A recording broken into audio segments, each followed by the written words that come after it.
My wife was barely in the ground when my daughter-in-law walked up to me in the pouring rain and told me to pack my bags for a cheap nursing home. I did not say a single word. I just got into my neighbor's truck and let him drive me away. But he did not take me home. He drove me to a deserted warehouse on the edge of Atlanta, handed me a key, and said, "This is something only you can know, and you must never tell your son." I stood there in shock as I opened the heavy metal door and realized that everything I thought I knew was a complete lie. For the last 2 years, my sweet, gentle wife had been hiding a massive and dangerous secret. Before I tell you what was inside that room, let me know where you are watching from in the comments below. Hit like and subscribe if you believe a mother will do absolutely anything to protect her family. The cold Atlanta rain felt like tiny frozen needles against my dark skin, but I barely noticed it. I was 73 years old and standing over the fresh earth that now covered Yvonne. 45 years of marriage. 45 years of building a quiet life, raising our boy Terrence and sharing every morning coffee. Now it was just me standing alone in a clearing storm. The cemetery was quickly emptying out. Relatives and friends were opening their umbrellas and rushing back to their warm cars, leaving the old widower to his grief. That is when I heard the sharp, impatient clicking of expensive heels striking the wet pavement behind me. It was Savannah. She is the woman my son Terrence married 5 years ago. I did not even need to turn around to know the expression on her face. Even at my wife's funeral, Savannah looked like she was late for a corporate networking event. She wore a tailored black designer dress that cost more than my first car, and her blonde hair was shielded by a massive custom umbrella.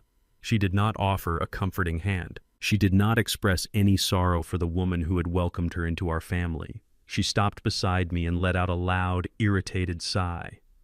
"You need to start packing your belongings tonight, Warren," she said, her voice sharp and completely void of any human warmth. "Terrence and I have already found a budget-assisted living facility for you on the other side of the county. I have the paperwork ready. The moving truck arrives on Monday, so do not make this difficult." I kept my eyes fixed on the wet grass covering Yvonne's grave. I did not react. Savannah stepped closer, invading my space. "Did you hear me, old man?" she snapped, leaning in so I could smell her overwhelming, expensive perfume. "You are not staying in that house. It is way too big for a senile retired mailman who cannot even remember where he left his slippers. Terrence and I are taking over the property. We have plans for it, so pack up your old junk and get ready to leave." She thought I was just a broken-down old African-American man suffering from cognitive decline. She thought I was nothing but a fragile retired postal worker who spent his days feeding pigeons. That was the persona I had carefully maintained for the last 2 decades. I played the part perfectly because it kept my family safe, and it kept people from asking questions. Savannah had absolutely no idea who she was talking to. She did not know that before I put on a postal uniform to take care of my sick child in the 90s, I was a senior forensic auditor for the Internal Revenue Service. I spent my prime years hunting down corporate embezzlers, dismantling money laundering rings, and destroying arrogant criminals who thought they were smarter than the system. I knew how to read people, and looking at Savannah, I saw nothing but pure, unadulterated greed. I did not yell at her. I did not defend myself. I just let the cold rain wash over my face, maintaining my absolute silence. My refusal to argue infuriated her. She opened her mouth to scream another insult, but before she could speak, a heavy, calloused hand clamped down firmly on my shoulder. It was Victor. Victor is my next-door neighbor, an old white Marine veteran who has lived beside me for 30 years. He is a man of very few words, but he possesses a fierce loyalty that you do not find easily these days. The man just buried his wife, Savannah. Victor growled, his voice sounding like gravel grinding together. "Back off before I forget my manners and throw that fancy umbrella into the mud." Savannah scoffed, her face twisting into a mask of pure aristocratic disgust. "You people are all the same," she muttered, turning on her heel. "Be ready by Monday, Warren, or I will have the state remove you by force." She marched away toward Terrence's shiny luxury car. Victor did not let me watch her leave. He gently gripped my arm and guided me toward his rusted old pickup truck parked on the edge of the cemetery grass. He opened the passenger door and helped me inside, shielding me from the heavy rain. I expected Victor to drive us back to our quiet suburban street so I could sit in my empty house and mourn my wife. But when he started the engine, he did not turn toward the suburbs. He merged onto the highway and headed straight toward the industrial district on the far outskirts of Atlanta. We drove in complete silence for 40 minutes. The rhythmic wiping of the windshield wipers was the only sound between us. "Where are we going, Victor?" I finally asked, my voice hoarse from crying earlier that morning. Victor kept his eyes on the wet road, his jaw clenched tight. He did not answer me immediately. He drove deep into a maze of abandoned factories and forgotten warehouses where the city seemed to completely disappear. He pulled the old truck up to a dilapidated brick building with faded paint and a heavy steel roll-up door. He killed the engine and the truck rattled into silence. Victor reached deep into his jacket pocket and pulled out a single heavy brass key. He held it in his hand for a moment, looking down at it before handing it over to me.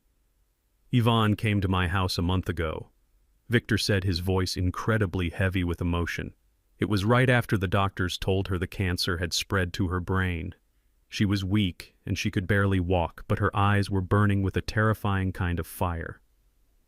She handed me this key, Warren. She made me swear on my life and my honor that if she did not make it through the winter, I would bring you to this exact location immediately after they put her in the ground." I took the cold brass key, staring at my old friend in complete confusion. "Why did she not just tell me?" I asked. "Because she knew you would try to stop her," Victor replied, turning to look me directly in the eyes. "She said this is something only you can know. She was very specific, Warren. You must never tell your son Terrence about this place. Not until you understand exactly what you are dealing with. She said Terrence is completely blind to the snake sleeping in his bed."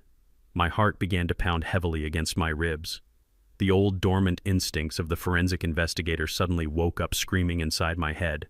I opened the truck door and stepped out into the freezing rain. I walked toward the heavy steel door of the abandoned warehouse. My hands were shaking not from the cold but from the overwhelming anticipation of what my dying wife had hidden from me. I slid the brass key into the rusted padlock. It clicked open smoothly. I pushed the heavy metal door upward, the rusty tracks groaning loudly in the empty industrial lot. I stepped inside the dark space and fumbled for a light switch on the concrete wall. I flipped the switch and a row of bright fluorescent lights buzzed to life, illuminating the entire room. I completely stopped breathing. The metal key slipped out of my hand and clattered loudly onto the concrete floor. It was not a storage unit for old furniture or forgotten memories. It was a fully operational war room. The entire back wall of the warehouse was covered in massive corkboards. The boards were completely plastered with hundreds of documents. I saw printed emails, highlighted bank statements, legal contracts, and dozens of surveillance photographs. Everything was meticulously connected by thin red string, charting out a massive and complex financial conspiracy. And right in the absolute center of the wall, pinned under a bright spotlight, was a massive photograph of my daughter-in-law, Savannah. I walked slowly toward the wall, my professional eyes automatically scanning the documents. I saw wire transfer receipts, routing numbers, hidden shell companies, and forged signatures.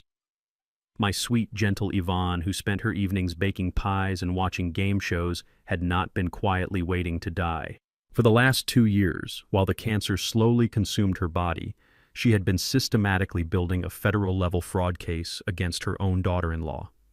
She had been investigating Savannah in complete, absolute silence, gathering the ammunition I would need to wage a war I did not even know had started.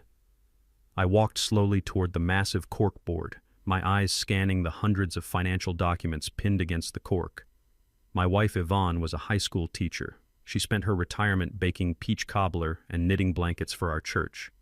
But the wall in front of me looked like the inside of a federal investigation bureau. She had mapped out a massive complex web of wire transfers, offshore shell corporations, and hidden bank accounts. Resting on a small metal desk right below the center of the corkboard was a silver digital voice recorder. A small piece of white tape was stuck to it with my name, written in Yvonne's neat cursive handwriting. My hands were shaking as I picked it up. I pressed the play button. The small speaker crackled to life, and the sound of my beautiful wife's voice filled the cold, empty warehouse. Her voice was weak, fragile, and struggling for breath because the cancer was actively destroying her lungs. But her tone was absolutely chilling. It was sharp, cold, and filled with a terrifying clarity. "Warren. My sweet husband," she said, her voice echoing in the dark room.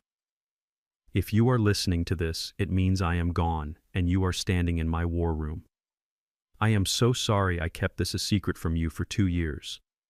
I knew if I told you what I was doing, you would try to stop me, or you would take over the investigation yourself. I needed you to focus on loving me during my final days. I did not want our last moments together poisoned by the pure evil sleeping under our son's roof. I closed my eyes, letting her voice wash over me. Savannah is a monster, Warren. Yvonne continued, her voice growing harder.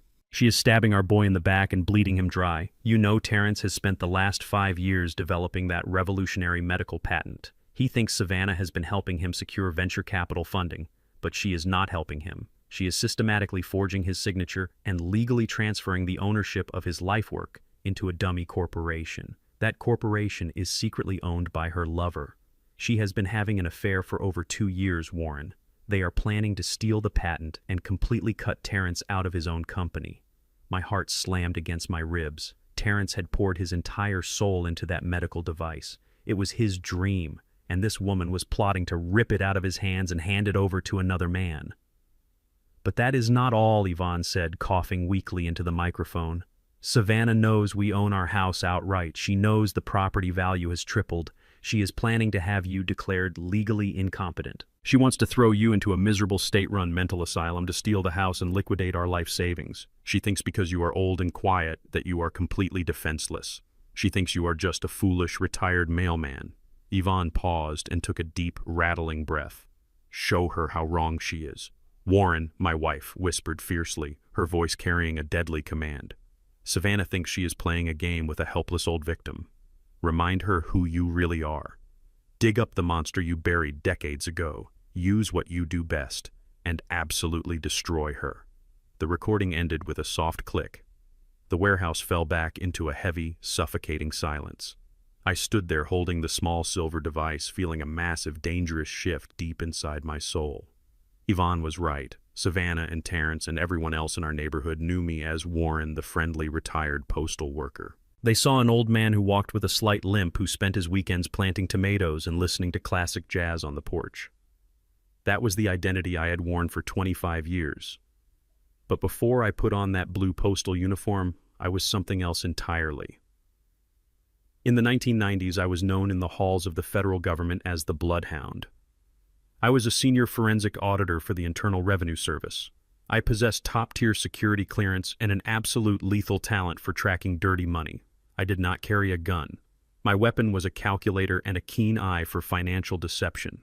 I spent my prime years hunting down arrogant corporate embezzlers, dismantling sophisticated international money laundering rings, and sending untouchable white-collar criminals to federal prison. I saw through shell companies and offshore accounts like they were made of thin glass. I walked away from that massive power when Terrence was 7 years old. He got severely sick with a rare bone disease. He needed constant care, endless hospital visits, and a father who was actually present. The federal government demanded 80 hours a week and constant travel. I could not be the Bloodhound and be a good father at the same time. So I handed in my badge. I traded my tailored suits for a simple mailbag because the post office offered predictable hours and excellent health insurance. I buried my lethal skills deep underground and built a quiet, simple life to save my son. I never looked back. I never regretted it. But Yvonne knew the truth. She knew the Bloodhound was not dead. He was just sleeping. And Savannah had just kicked the cage. I packed the voice recorder and several key financial documents into my coat pocket. I locked the warehouse and walked back out into the freezing rain where Victor was waiting patiently in his old pickup truck. We drove back to my suburban neighborhood in silence. My mind was no longer clouded by the heavy grief of the funeral. It was operating with cold, ruthless precision. The forensic auditor was fully awake, analyzing data, calculating variables, and preparing for an absolute slaughter. Victor dropped me off at the curb. I thanked him silently and walked up the wet driveway to my home. The house felt incredibly empty without Yvonne. But as soon as I unlocked the front door and stepped into the hallway, I realized I was not alone. A loud, violent crashing sound echoed from the back of the house. It was a heavy metallic bang followed by the sound of splintering wood. I quietly took off my wet coat and walked softly down the hardwood hallway toward the noise. The sound was coming from my private home office. It was a small room where I kept our tax records, family photo albums, and Yvonne's old knitting supplies. I always kept the door locked, simply out of habit. I turned the corner and stopped dead in my tracks. Savannah was standing in front of my office door. She was still wearing the expensive black designer dress from the funeral, but she had kicked off her high heels. In her hand, she held a heavy steel claw hammer from my own toolbox. I watched in absolute silence as she raised the hammer high above her head and brought it smashing down onto the brass doorknob of my private sanctuary. Wood chips flew into the air as the doorframe cracked under the brutal force. She was actively breaking into my private room on the exact same day we put my wife into the ground. She did not even have the basic human decency to wait 24 hours before tearing our home apart. I cleared my throat. It was a soft sound, but in the quiet hallway it cracked like a whip. Savannah gasped and spun around, dropping the heavy steel hammer. It hit the hardwood floor with a loud thud. For a brief fraction of a second, I saw a flash of genuine panic cross her face. She had been caught red-handed destroying my property. Any normal person would have stammered, offered a fake apology, or tried to invent a desperate excuse. But Savannah was not a normal person. She was a deeply arrogant predator who firmly believed she held absolute power over me. The panic in her eyes vanished instantly. It was quickly replaced by a look of profound elitist disgust. She crossed her arms over her chest and looked at me as if I were a piece of garbage dirtying her pristine floor. "What are you doing, Savannah?" I asked, my voice perfectly calm, giving away absolutely none of the lethal fury boiling in my veins. She did not flinch. She lifted her chin, her blonde hair falling perfectly over her shoulders, and she sneered at me with pure venom. "I am looking for the property deed," she said, her voice echoing loudly in the narrow hallway. "Do not try to fight this old black man. You are completely powerless here. The psychiatrist is coming tomorrow morning to evaluate your deteriorating mind, and I promise you his medical report will ensure you never step foot in this house again." My wife was barely in the ground when my daughter-in-law walked up to me in the pouring rain and told me to pack my bags for a cheap nursing home. I did not say a single word. I just got into my neighbor's truck and let him drive me away. But he did not take me home. He drove me to a deserted warehouse on the edge of Atlanta, handed me a key, and said, "This is something only you can know, and you must never tell your son." I stood there in shock as I opened the heavy metal door and realized that everything I thought I knew was a complete lie. For the last 2 years, my sweet, gentle wife had been hiding a massive and dangerous secret. Before I tell you what was inside that room, let me know where you are watching from in the comments below. Hit like and subscribe if you believe a mother will do absolutely anything to protect her family. I stared at the heavy steel claw hammer resting on the hardwood floor and then looked up into the cold, calculating eyes of my daughter-in-law. Savannah had just smashed the lock on my private home office. The old forensic auditor inside me, the bloodhound, wanted to step forward, grab her by the throat with legal threats, and expose her entire criminal existence right then and there. But a good investigator knows that you never show your hand to a predator when they think they have you cornered. You let them believe they are winning, so they get extremely sloppy. So I did what I have done for the last 25 years. I put the disguise back on. I let my shoulders slump forward, instantly losing 2 inches of height. I let my hands begin to tremble violently. I widened my eyes, mimicking the terrifying confusion of a fragile mind slipping into the dark abyss of dementia. "I am sorry, Savannah," I stammered, my voice cracking pathetically. "I do not know where I am. I was looking for Yvonne. Is Yvonne making dinner right now? I cannot find her." Savannah let out a cruel, barking laugh. The sliver of panic that had briefly crossed her face upon being caught was completely gone, replaced by pure, arrogant triumph. She truly believed the stress of the funeral had finally pushed my fragile brain over the absolute edge. "Yvonne is dead, you crazy old fool," Savannah spat, kicking the broken wood chips across the hallway. "She is in the ground, and you are going to a locked ward. Go sit in the living room before you hurt yourself."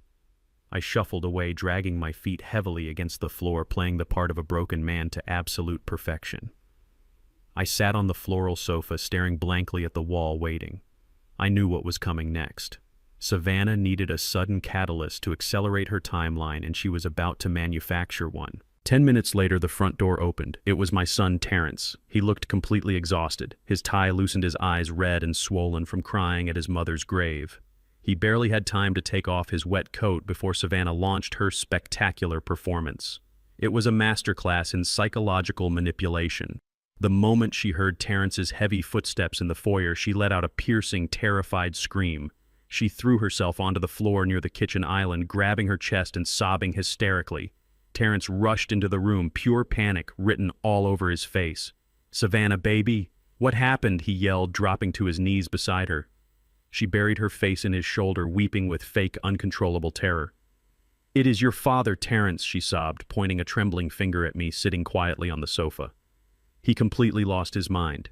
He came at me. He was screaming that I killed Yvonne, and he grabbed a kitchen knife. He chased me down the hall. I had to lock myself in the office, but he started smashing the door with a hammer to get to me. I watched her lie with absolute, flawless precision. She had taken her own crime, breaking into my private office, and expertly twisted it into a narrative that made her the helpless, terrified victim." Terrence looked at the broken doorframe down the hall, and then looked at me. The immense grief of losing his mother, combined with the shocking stress of his wife's fake assault, completely blinded him to reality. He did not ask for my side of the story. He did not look for the knife she claimed I held. He just saw his crying wife and his silent, seemingly confused father. "Dad, what the hell is wrong with you?" Terrence shouted, marching toward me with his fists clenched. "She is trying to help us. She has been taking care of everything while we bury Mom. Are you completely out of your mind?" I looked up at my son, my only child, the boy I had given up my federal career to save. It took every ounce of willpower I possessed not to stand up and slap the absolute blindness out of him. But the bloodhound knew that Terrence was already deeply poisoned. If I told him the truth right now, he would never believe me. Savannah had completely isolated his mind. "I did not mean to, Terrence," I mumbled, letting a fake tear roll down my wrinkled cheek. "I was just confused. I thought there was a stranger in the house. I am so sorry. I am just so incredibly tired." "See?" Terrence Savannah cried, crawling over to him and clutching his leg. "He is a massive danger to himself and to me. He cannot stay here tonight. He needs to be locked away before he actually kills someone." Terrence ran his hands over his face, breathing heavily. He was a man breaking under immense pressure. Savannah knew exactly when to strike. She reached into her expensive designer bag and pulled out a thick stack of legal documents. "I had my lawyer draft these up this morning just in case things got worse," Savannah said, her voice suddenly shifting from terrified victim to practical savior. "It is a full medical and financial power of attorney. If he signs this, we can legally move him into the secure facility tomorrow morning. We can take over his bank accounts to pay for his care, and we can manage the house. It is for his own good, Terrence. You know it is." Terrence looked at the heavy papers and then looked at me. His eyes were filled with a profound, tragic pity. It was the look of a son saying goodbye to a father he thought was already completely gone. "Dad," Terrence said, his voice dropping to a heavy whisper, "you have to sign this. I cannot have you attacking my wife. You are sick. Mom is gone and I cannot take care of you. Sign the papers and let us get you the help you need." He placed the thick stack of documents on the coffee table right in front of me. Savannah stood behind him, wiping her fake tears, a cold, victorious smirk playing proudly on her lips. They were stripping away my human rights, my freedom and my property right there in my own living room. I reached out with a violently shaking hand. "I need my pen," I whispered, patting the pockets of my cardigan. "I can only sign with my lucky pen." Savannah rolled her eyes, but she did not object. "Just let the old fool use his pen." "Terrence," she muttered, "just get it done." I reached deep into the inner pocket of my shirt and pulled out a heavy silver fountain pen. It looked like an elegant antique, but it was actually a highly specialized tool from my days at the Internal Revenue Service. I slowly uncapped it and leaned over the documents. I let my hand tremble violently as I pressed the nib to the paper. I did not sign my actual legal signature. I used a specific chaotic scribble, a forged signature I had developed decades ago when dealing with undercover informants. I signed the bottom of every single page, authorizing the transfer of my life, my house, and my finances over to the woman who was secretly destroying my son. "Thank you, Dad," Terrence said softly, taking the papers away. "It is going to be okay." Savannah snatched the documents from his hands, her eyes gleaming with pure, unfiltered greed. "I will fax these to the facility and the bank right now," she said, turning her back on us and marching up the stairs. "The moving truck will be here early tomorrow." Terrence walked into the kitchen to pour himself a drink, completely exhausted. I stayed on the sofa, staring blankly ahead, playing the defeated old man until the sun finally went down and the house fell into a deep, heavy silence. At midnight, when I was absolutely certain Terrence and Savannah were asleep, I dropped the pathetic act. I stood up from my bed, my posture perfectly straight. I walked to my closet and pushed aside the old shoeboxes. I pulled back a loose floorboard and lifted out a heavy steel briefcase locked with a biometric thumbprint scanner. I pressed my thumb against the glass. The case clicked open. Inside, nestled in black foam, were the tools of a master forensic auditor: encrypted laptops, untraceable burner phones, and specialized surveillance equipment. I pulled out a small black cellular phone and dialed a secure satellite number. It rang once before a sharp, familiar voice answered. "I was wondering when you would finally call Bloodhound," the voice said. It was Marcus, an old colleague from the agency who now ran an elite private security firm in downtown Atlanta. "I heard about Yvonne." "I am so sorry, old friend." "Thank you, Marcus," I said, my voice cold, sharp, and commanding. "But right now I need you to run a full trace on a man named Preston. He runs a tech investment fund in the city. He is the parasite sleeping with my daughter-in-law and trying to steal my son's medical patent. I need every bank record, every offshore wire, and every dirty secret he has ever tried to bury." "Consider it done," Marcus replied instantly. "Are you in trouble, Warren? I heard your son is trying to put you in a home." I let out a low, dark chuckle that echoed in the quiet bedroom. "They think they have me, Marcus. My daughter-in-law forced me to sign a full power of attorney this afternoon. She thinks she owns my house and my bank accounts. She thinks she finally won." There was a brief pause on the other end of the line. "But she did not win, did she?" Marcus asked, knowing my methods perfectly. "Not even close," I replied, staring down at the heavy silver fountain pen resting on my nightstand. The pen I used was filled with a highly specialized volatile thermal ink we used back in the 90s. In exactly 24 hours, every single signature on those legal documents is going to completely evaporate into thin air, leaving the pages absolutely blank. Furthermore, the signature I used was mathematically proven to be a forgery. Legally, she holds absolutely nothing but empty paper. I looked out the window at the dark Atlanta sky, feeling the lethal energy of the bloodhound coursing through my veins for the first time in 25 years. "Savannah thinks she is playing a game with a senile old fool," I told Marcus. "But the game has only just begun. I am not just going to stop her. I am going to buy her entire world and burn it to the ground. Get me those files by morning." The hunt was officially on. The morning sun had barely crested the Atlanta skyline when I sat back down in my late wife's hidden warehouse. The air was thick with dust and the smell of aged paper, but my mind was operating with terrifying clarity. I spread out the banking records Yvonne had meticulously gathered over the past 2 years. She had highlighted a recurring sequence of offshore wire transfers. The money Savannah was secretly siphoning from my son's accounts was not just disappearing into a black hole. It was flowing directly into a shell corporation registered in the Cayman Islands. It only took me an hour of cross-referencing digital tax footprints, a skill I perfected decades ago at the agency, to unmask the true owner of that shell company. His name was Preston Sinclair. He was the chief executive officer of Vanguard Tech Ventures. He was a notorious figure in the wealthy elite enclaves of the city. He ran a predatory tech investment fund known for gutting startup companies and casually discarding the founders. He also had a quiet but well-documented reputation for refusing to do honest business with African-American entrepreneurs unless he could outright steal their intellectual property. My son Terrence had pitched his revolutionary medical device to Preston's firm 6 months ago. Terrence came home that night completely crushed, believing his prototype had been rejected for lacking market potential. He did not know that his own wife had orchestrated the meeting specifically to hand his blueprints over to her wealthy racist lover. I needed hard evidence. I needed to know exactly when and how they planned to officially launch the stolen patent. In the world of forensic auditing, paper trails tell you where the money went, but audio recordings tell you where the money is going next. I drove my rusted pickup truck to a thrift store on the south side and purchased a faded blue janitorial uniform. I bought a heavy gray trash barrel on wheels and some cheap cleaning supplies. People often wonder what it feels like to be an elderly black man in America. I can tell you it feels like being completely invisible. And when you are a predator hunting your prey, invisibility is your absolute greatest superpower. At 6 in the evening, I walked right through the polished glass doors of the Vanguard Tech Ventures building. The young security guard at the front desk barely glanced up from his smartphone. He saw an old black man pushing a trash cart and his biased mind immediately dismissed me as part of the background scenery. I kept my head down, shuffling my feet slightly, playing the part of a tired old worker perfectly.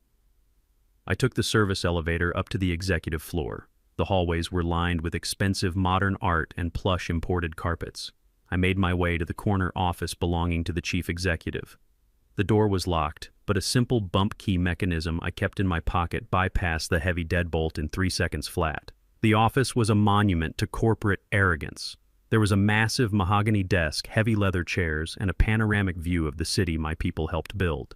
I did not waste time looking through his physical drawers. I reached into the lining of my blue uniform and pulled out a microtransmitter. It was a military-grade listening device my old contact Marcus had couriered to me earlier that morning. It was no bigger than a coat button and powered by a kinetic battery.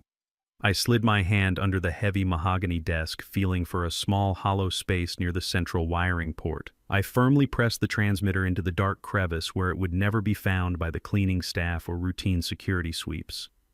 I emptied his trash can into my barrel, wiped down the glass table to leave no trace of my presence, and walked out of the building exactly the same way I came in, completely unseen. 2 hours later, I was sitting in the dark cabin of my parked truck blocks away from my own house, holding a pair of heavy headphones over my ears. The transmission was crystal clear.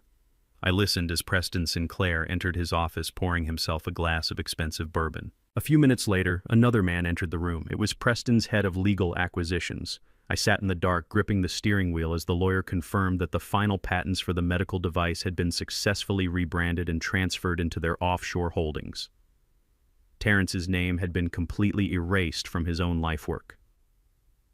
The brilliant device my son spent 5 years building in our garage was now the legal property of a man who despised him. Then I heard the detail that would set my entire trap in motion. Preston instructed his lawyer to prepare the press release for this coming Friday. They were hosting the annual Atlanta Innovation Gala, an exclusive high society event filled with the wealthiest investors in the state. Preston planned to stand on stage and publicly unveil the stolen medical patent as his own crowning achievement, solidifying his company as a pioneer in the medical tech field. He was going to steal my son's future in front of hundreds of cheering elites, while my son sat at home grieving his mother and comforting the very wife who betrayed him. My jaw clenched so tight my teeth ached.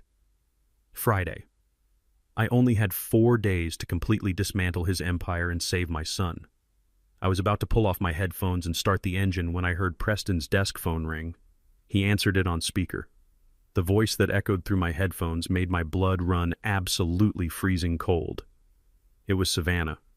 She sounded completely relaxed, probably pouring herself a glass of wine in the very kitchen my late wife had designed. She did not sound like a grieving daughter-in-law. She sounded like a predator who had just finished her meal. "Preston, darling," she purred, her voice dripping with cruel satisfaction. "It is done. I have the old man's signature on the power of attorney." He was shaking and crying like a pathetic child.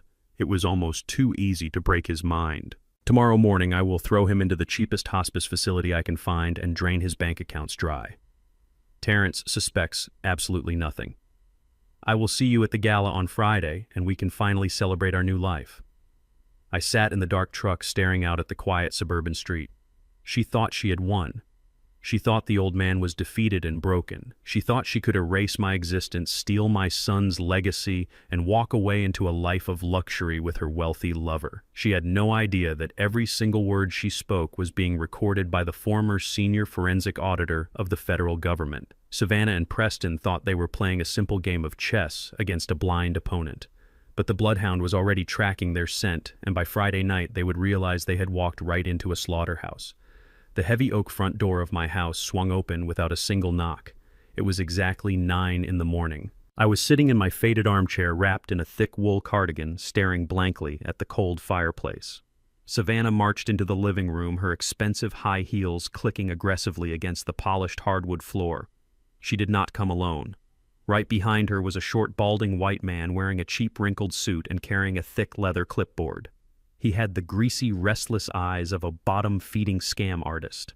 Savannah had not brought a medical professional to check on my failing health. She had brought a fake lawyer to appraise my property and inventory my entire life. She did not even bother to say good morning. She walked straight past me, treating me like a piece of invisible broken furniture.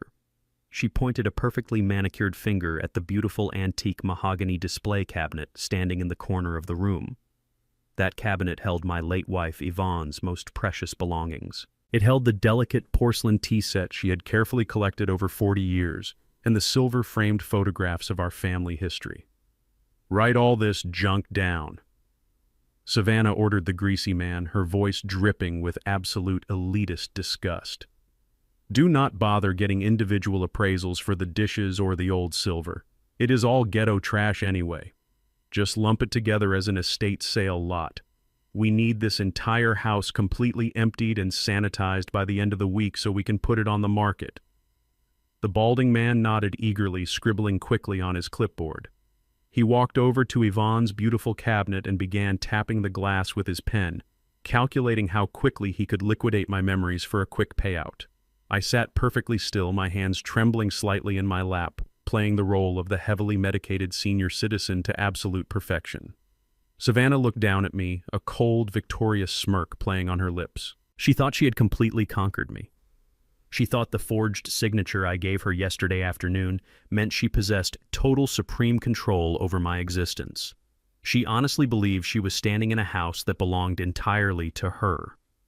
What she did not know was that while she was sleeping in her luxurious bed, I had spent the entire night transforming my quiet suburban home into a high-tech federal surveillance trap. Hidden inside the smoke detector, the bookshelf, and the very porcelain teapot she was currently insulting were 6 military-grade micro-cameras. They were actively recording every single word, every arrogant gesture, and every piece of criminal evidence she was generously providing. She was openly conspiring to steal my assets on crystal-clear, high-definition video. I slowly pushed myself up from the armchair, letting my knees buckle slightly. I kept my head down, adopting a look of deep, pathetic submission. "I am going to the kitchen," I mumbled, my voice weak and raspy. "Would you and your guest like a cup of hot tea, Savannah?" Savannah let out a harsh, mocking laugh. She looked at the fake lawyer and rolled her eyes. "Look at him," she sneered loudly, completely ignoring the fact that I was standing right there. Yesterday he was waving a knife like a dangerous lunatic, and today he is trying to play the perfect little host. The dementia is completely rotting his brain. She turned back to me, her eyes hard and devoid of any human empathy. "Make the tea, old man," she commanded. "And make it quick. I have a very busy schedule today and you have a lot of packing to do. Your medical transport arrives tomorrow morning to take you to the secure facility." I shuffled slowly toward the kitchen, dragging my feet across the floor. Once I was safely behind the kitchen counter, out of her direct line of sight, my fragile, trembling demeanor completely vanished. My posture straightened and the cold, calculating energy of the bloodhound returned. I prepared the tea with precise, deliberate movements. I was not making tea to be hospitable. I was setting the stage for a psychological strike. Physical violence is loud and messy, but psychological warfare, when executed perfectly, leaves an enemy completely paralyzed from the inside out. I placed 2 delicate porcelain teacups on a silver serving tray and carried them slowly back into the living room.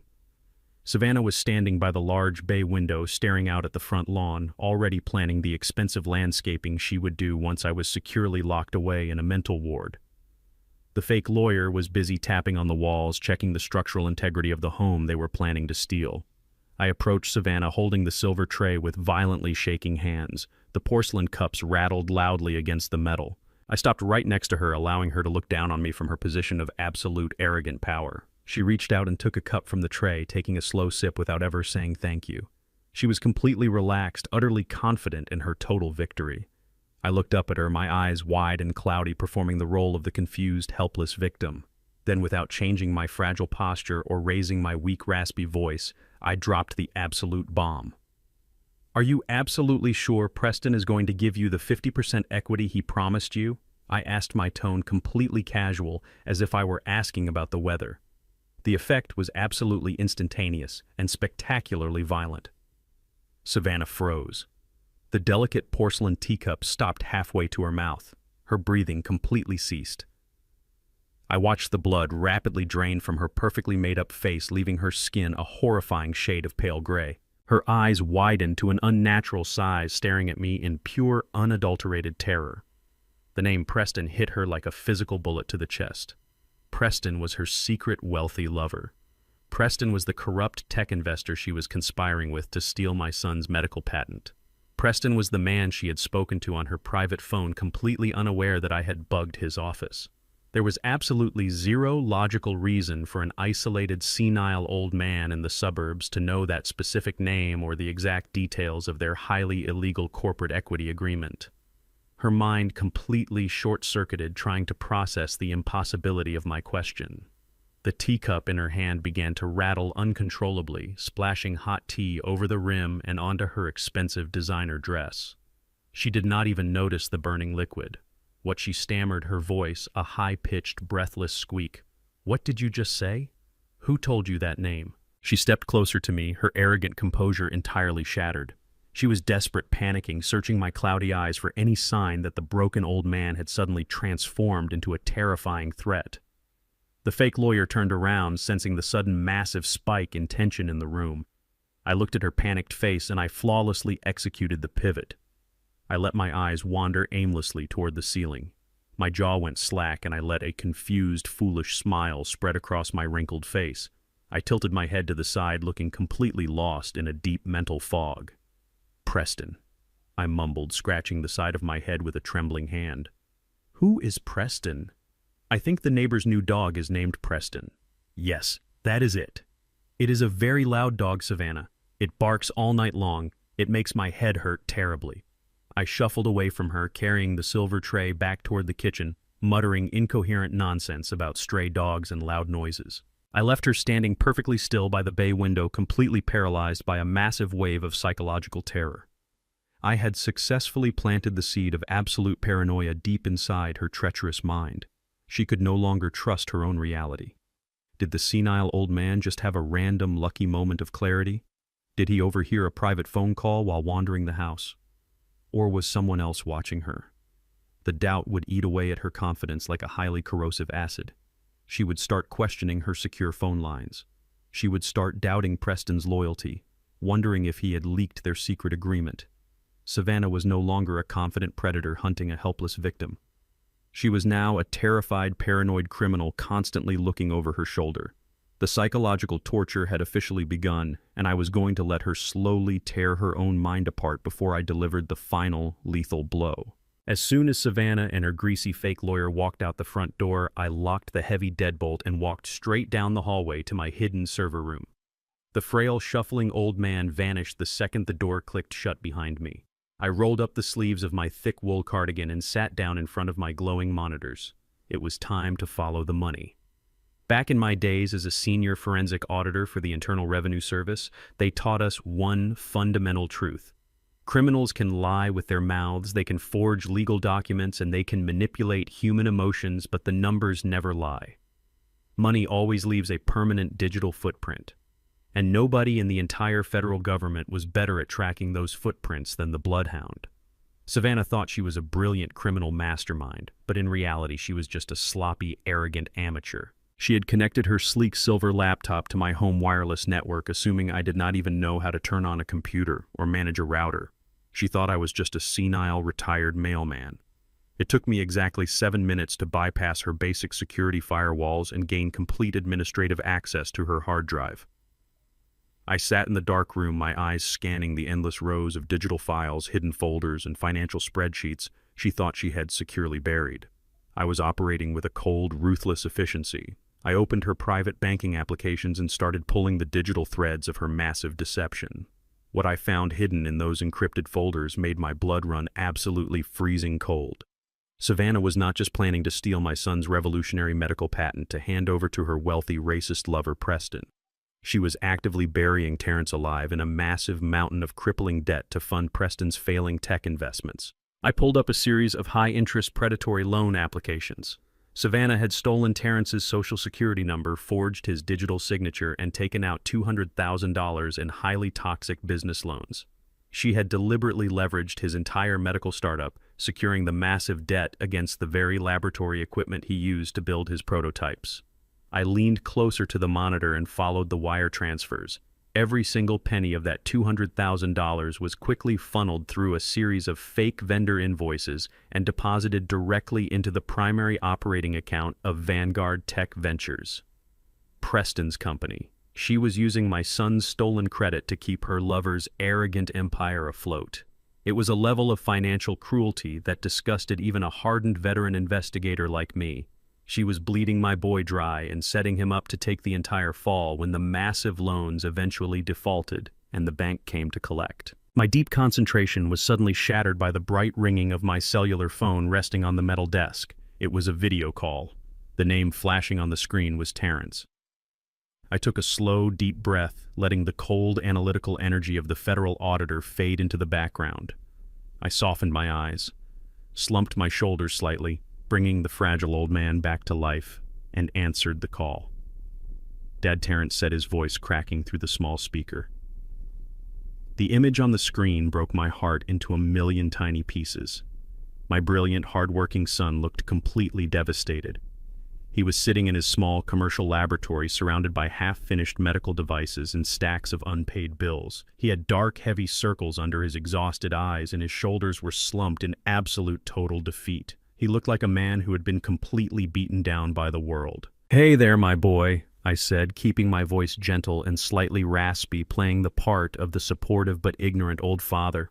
"You look incredibly tired, Terrence. Are you working too hard in the lab again?"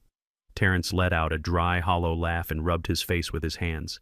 "It is all falling apart, Dad," he whispered, his voice heavy with profound despair. "I do not understand what is happening to me. The company accounts are completely draining. The equipment suppliers are calling me every single morning about missed payments, and I cannot figure out where the capital is going. I review the books and the numbers just do not make any logical sense. I feel like I am losing my mind." He paused, taking a shaky breath, trying to hold back his tears. "Savannah is trying to help me manage the accounting, but she says the medical tech market is just too tough right now. She says maybe I should just sell the patent to a larger firm for pennies and completely cut my losses before I go bankrupt. She says I am not cut out to be a chief executive." Every word he spoke was a rusted blade twisting deep in my gut. He was sitting there blaming himself, questioning his own sanity and feeling like a complete failure, while the woman sleeping in his bed was actively destroying his life. I wanted to scream the truth through the phone. I wanted to tell him that his wife was a vicious parasite, and that his hard-earned money was sitting in the bank account of a corrupt, racist tech investor.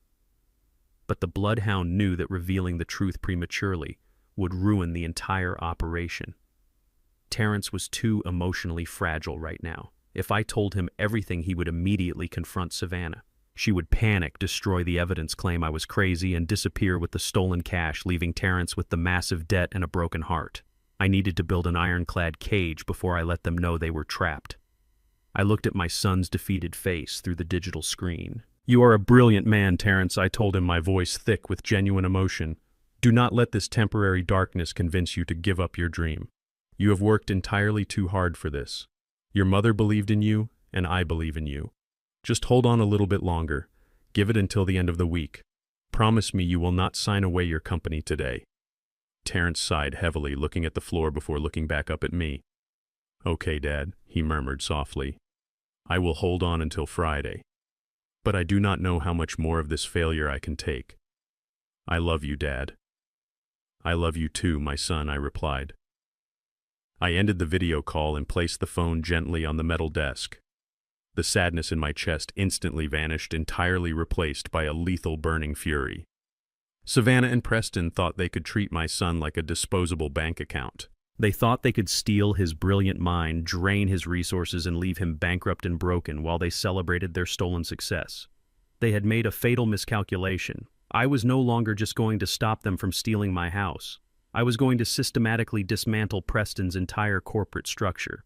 I was going to buy his massive debt, seize his precious company, and freeze every single asset he thought he owned. And on Friday night at their arrogant tech gala, I was going to hand the keys to his entire empire directly over to my son. The hunt was escalating, and they had absolutely no idea the hounds were already at their door.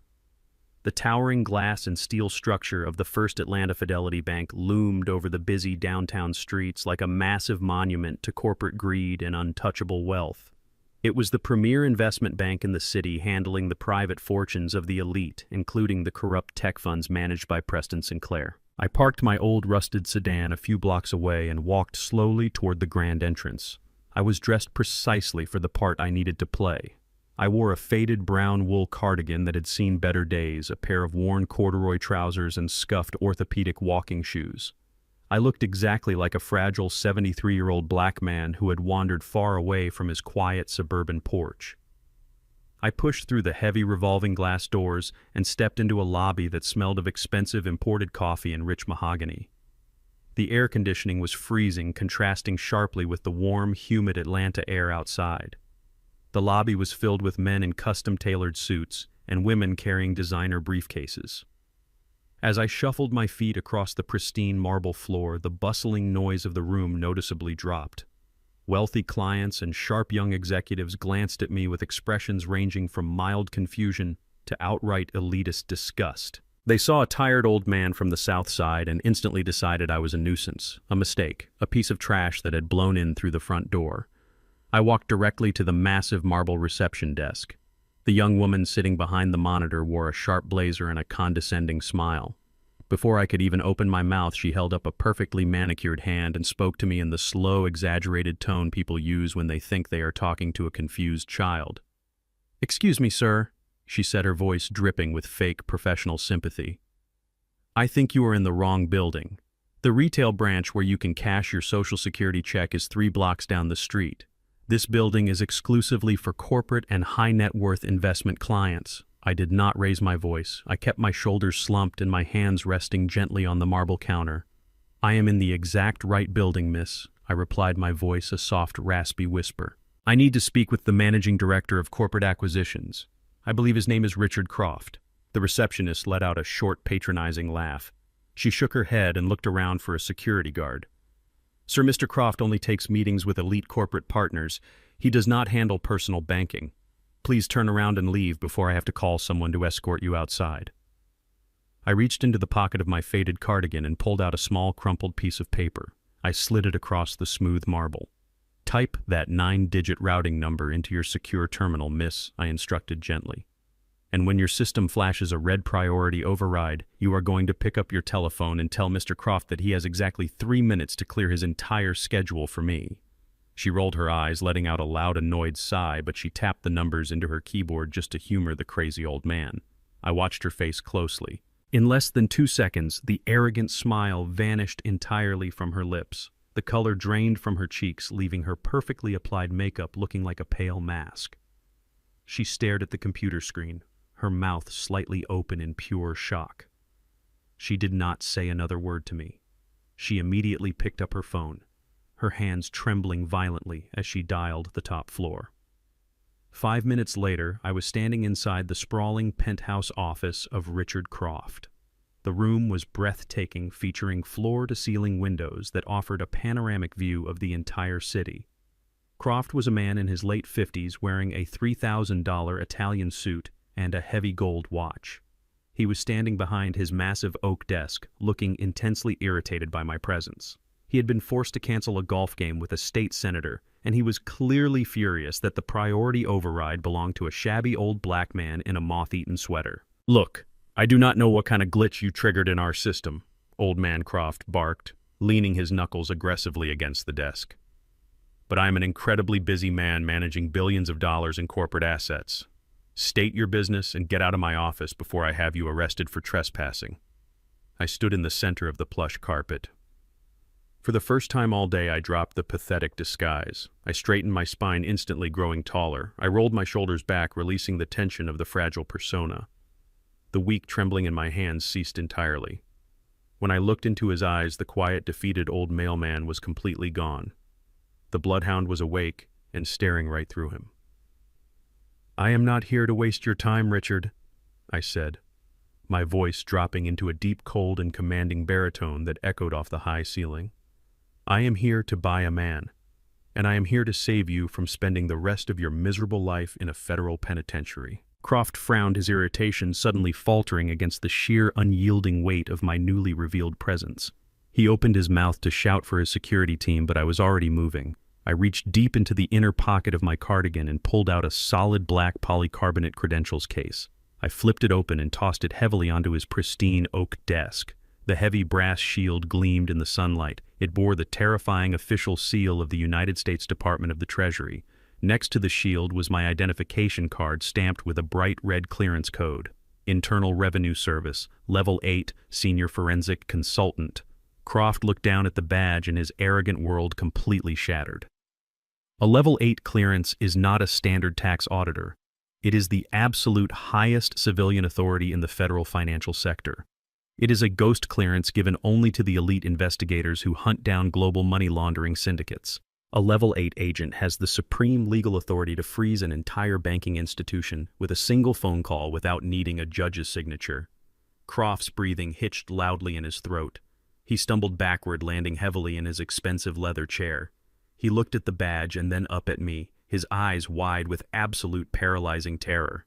He finally realized that the old black man he had just insulted held the power to destroy his entire legacy in the blink of an eye. Sir Croft stammered, his arrogant corporate vocabulary completely evaporating.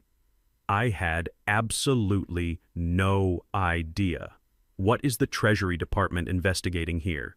We have always complied with federal regulations. We run a clean bank. You run a blind bank, Richard.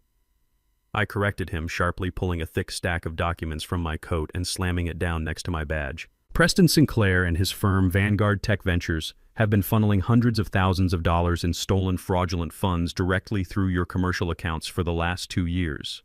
He is using your pristine reputation to wash dirty money stolen from the elderly and stolen from vulnerable medical startups. If I make one phone call right now, the federal government will freeze every single asset in this building, and your face will be on the front page of every newspaper tomorrow morning as a co-conspirator in a massive embezzlement ring.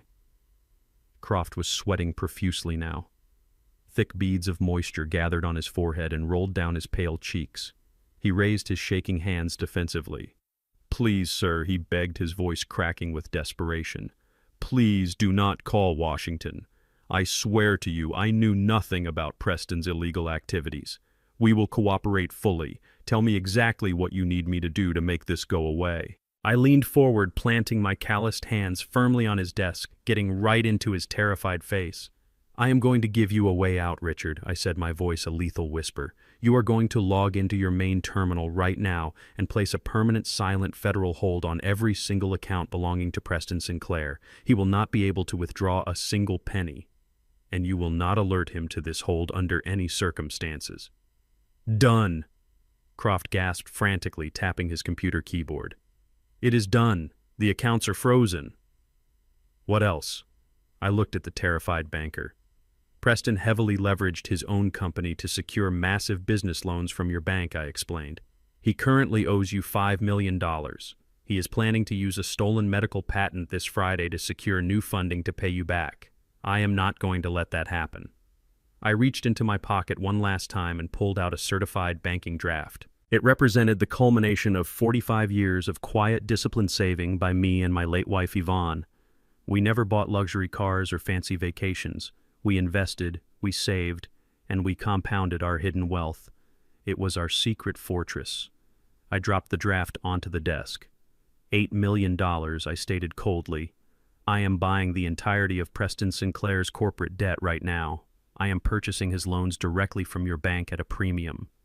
You get to wipe a toxic liability off your books and save yourself from a federal money laundering indictment. In exchange, I become the sole primary creditor of Vanguard Tech Ventures. I want the immediate legal authority to seize all of his assets, his company, and his patents the very second he defaults." Croft stared at the incredible sum of money printed on the paper. He looked up at me completely, utterly defeated. He realized I was not just conducting a federal investigation. I was executing a perfectly calculated financial assassination, and I was using his bank as the murder weapon. Croft grabbed his expensive pen with trembling fingers and hastily signed the massive debt transfer agreements, making the transaction completely binding and official. He pushed the heavy legal documents back across the desk toward me. He pulled a silk handkerchief from his pocket and desperately wiped the thick sweat from his forehead. He slowly stood up from his leather chair, completely abandoning his corporate pride. He bent at the waist, executing a deep, subservient bow to the man in the faded brown sweater. "It is completely done," Croft whispered, his voice shaking with a mixture of profound relief and absolute awe. "Understood, Mr. Warren.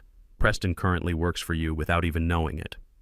Thursday morning arrived with a heavy gray sky that perfectly matched the suffocating atmosphere inside my house. I sat at the kitchen table nursing a cold cup of coffee, playing the role of the quiet, oblivious old man. Across the room, Savannah was buzzing with frantic, arrogant energy. She was dressed in a sleek designer pantsuit, packing a small, expensive overnight bag with rapid, excited movements. She was putting on the performance of a lifetime for my completely exhausted son. Terrence was sitting on the edge of the sofa, rubbing his bloodshot eyes. He looked like a man carrying the weight of the entire world on his shoulders. His medical startup was completely bleeding cash, and he still had no idea that the woman standing right in front of him was the one holding the knife. "I am so sorry I have to leave you today, baby," Savannah cooed, walking over and planting a fake affectionate kiss on Terrence's forehead. "This business trip to Chicago was completely unavoidable. The marketing firm needs me to pitch to the new clients. But I promise I will be back by Saturday morning to help you deal with your father." Terrence nodded blindly, completely trusting the monster he had married. "Just go and knock their socks off, Savannah," he murmured, his voice thick with profound fatigue. "I will hold down the fort here. Have a safe flight." She was not going to Chicago. She was not going to pitch to new clients. Savannah was checking into a luxury suite at the Midtown Plaza Hotel, preparing for the massive tech gala she and her racist lover Preston were hosting that very evening. Tonight was the night they planned to stand on a brightly lit stage and publicly unveil my son's stolen medical patent to a room full of wealthy investors. She was kissing my son goodbye while actively planning his absolute professional and emotional destruction. Terrence grabbed his briefcase and walked out the front door, heading to his laboratory for another day of miserable failure. The heavy door clicked shut behind him. The very second Terrence's car pulled out of the driveway, the sweet, loving wife completely vanished. Savannah turned around and glared at me, her blue eyes practically vibrating with cruel, predatory excitement. "Stand up, Warren," she commanded, her voice cracking like a leather whip. "It is time for you to go to your room." I let my hands tremble as I slowly pushed myself up from the kitchen table. I shuffled my feet, keeping my head bowed low, acting like a fragile, terrified animal. Savannah marched behind me, her sharp heels clicking aggressively against the hardwood floor, herding me down the hallway like a prisoner of war. She pushed me roughly into my bedroom. I stumbled forward, pretending to lose my balance, and caught myself on the edge of my unmade bed. Savannah stood in the doorway, looking at me with absolute profound disgust. "Enjoy your last night in this house, old man," she sneered, a wicked, victorious smile spreading across her face. "Tomorrow morning, a specialized medical transport is coming to collect you. I told the doctors you are prone to violent psychotic outbursts, so they are bringing physical restraints. I am locking this door right now. You are going to sit in here without food or water for the next 24 hours. By the time those doctors arrive tomorrow, you will be so weak, dehydrated, and delirious that they will legally certify your dementia without a second thought." She did not wait for me to respond. She grabbed the brass door handle and slammed the heavy wooden door completely shut. A second later, I heard the sharp metallic clank of a heavy commercial deadbolt locking from the outside. She had secretly installed it earlier that week specifically for this exact moment. She wanted to break my physical body to ensure my mental evaluation was a total catastrophic failure. I stood in the quiet bedroom listening as her footsteps echoed down the hallway. I heard the front door open and close, followed by the roar of her luxury SUV speeding away from the house. I was completely alone. The frail, trembling old man immediately evaporated into thin air. I straightened my spine, rolling my shoulders back to release the tension of the pathetic disguise I had worn all week. A cold, dark smile crept onto my face. Savannah thought a commercial-grade deadbolt could hold me prisoner in my own home.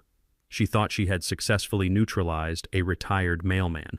I walked over to my wooden dresser and opened the top drawer. I pushed aside a stack of old wool socks and pulled out a small leather pouch. Inside the pouch was a professional tension wrench and a finely crafted steel pick. During my 2 decades as a senior forensic auditor for the Internal Revenue Service, I did not just sit at a desk reviewing tax returns. I frequently raided offshore shell companies, illegal gambling dens, and the heavily fortified safe houses of violent corporate embezzlers.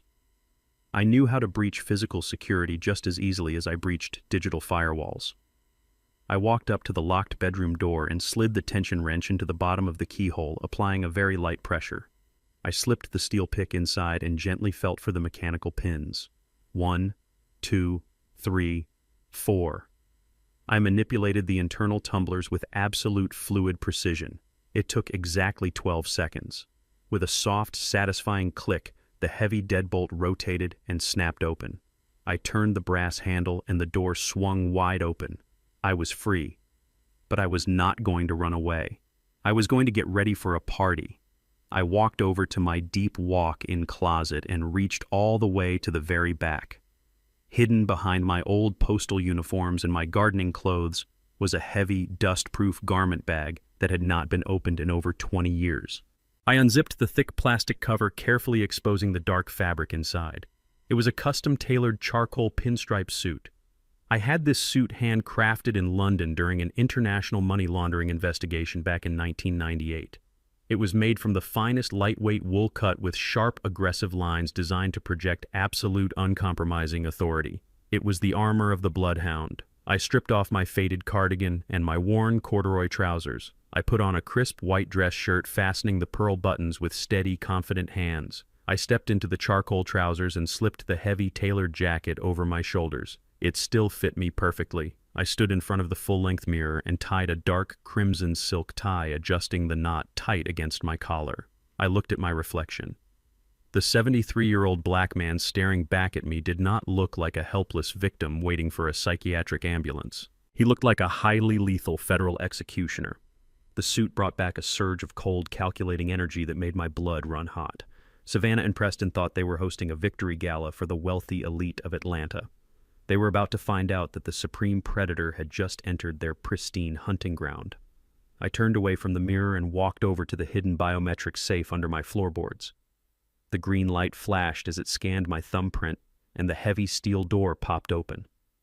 I reached inside and pulled out the ammunition I had meticulously gathered over the past 4 days. First, I took out the thick stack of highlighted banking records.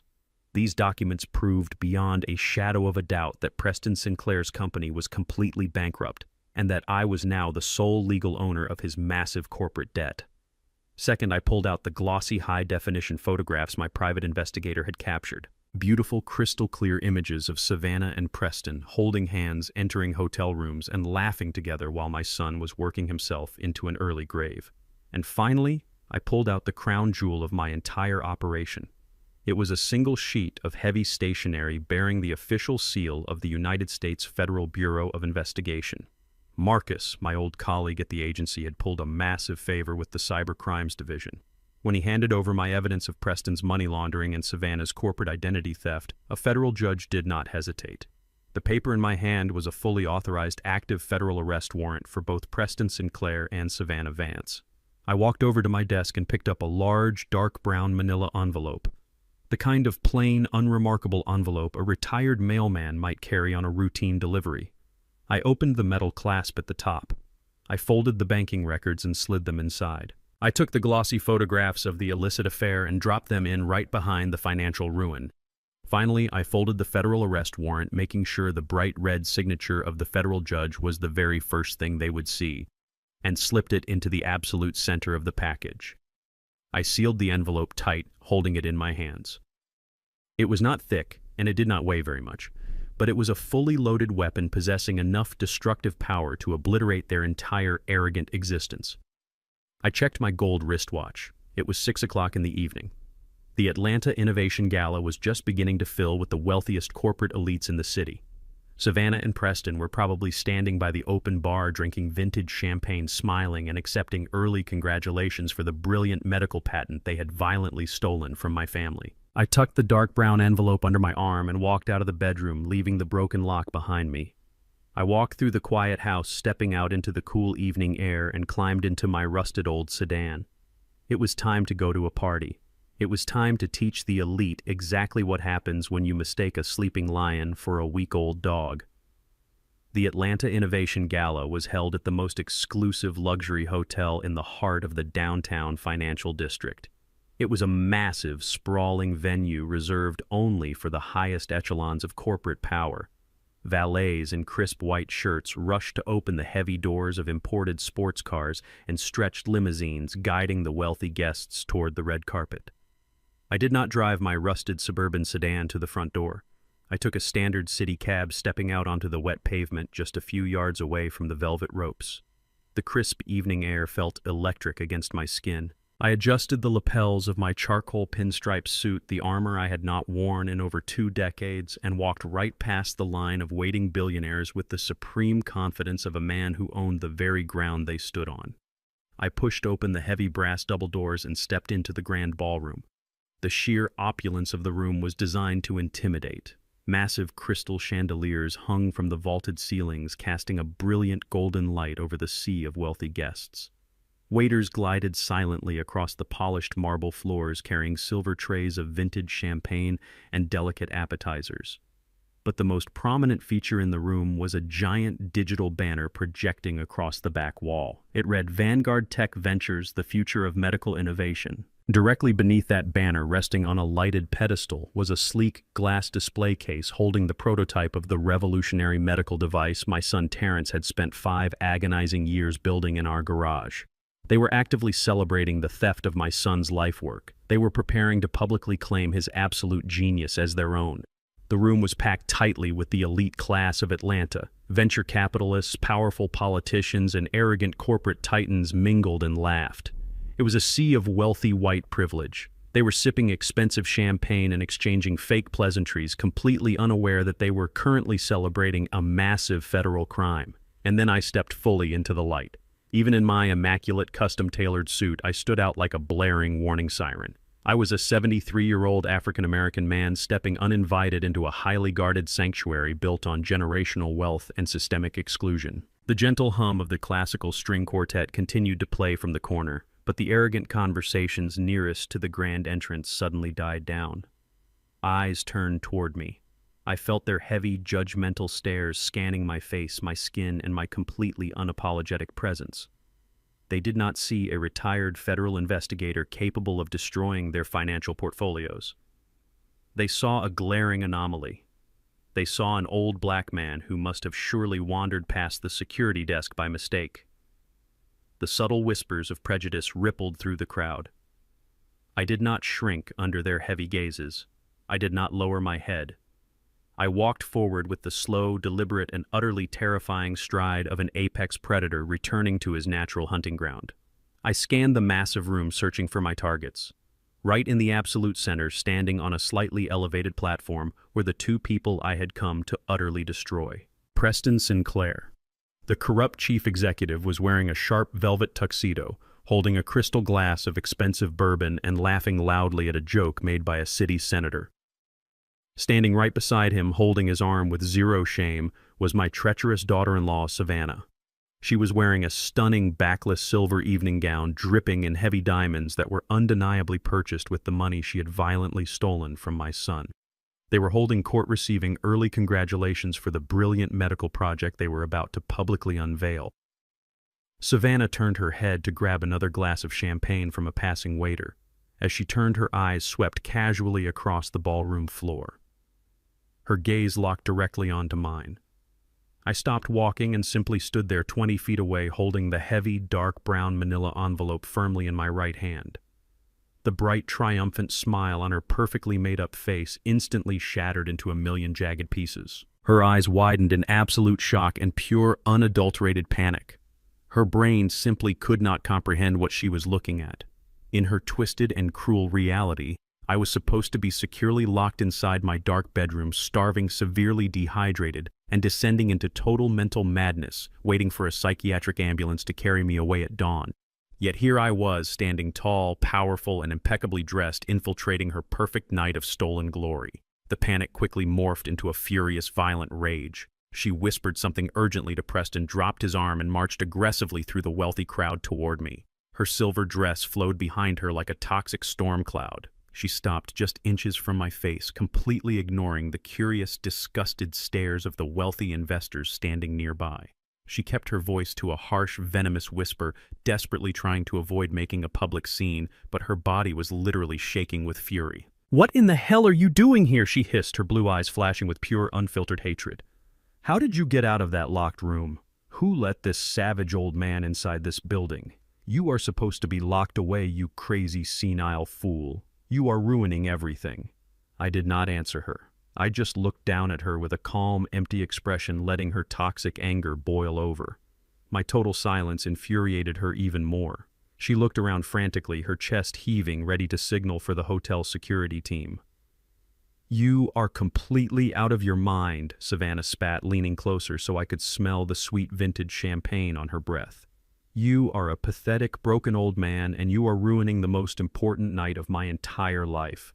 I am going to have you dragged out of here in handcuffs and thrown directly into a locked mental ward tonight. I am calling security right now." Before she could raise her manicured hand to signal the guards, Preston Sinclair sauntered over. He moved with the slow, arrogant swagger of a man who truly believed he owned the entire universe and everyone living inside it. He looked me up and down, taking in my vintage pinstripe suit and my remarkably calm demeanor. He let out a loud, patronizing scoff. His face was a mask of supreme racial and financial superiority.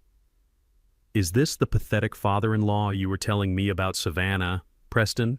asked, his voice dripping with absolute contempt and mocking amusement. "The retired mailman who is completely losing his fragile little mind."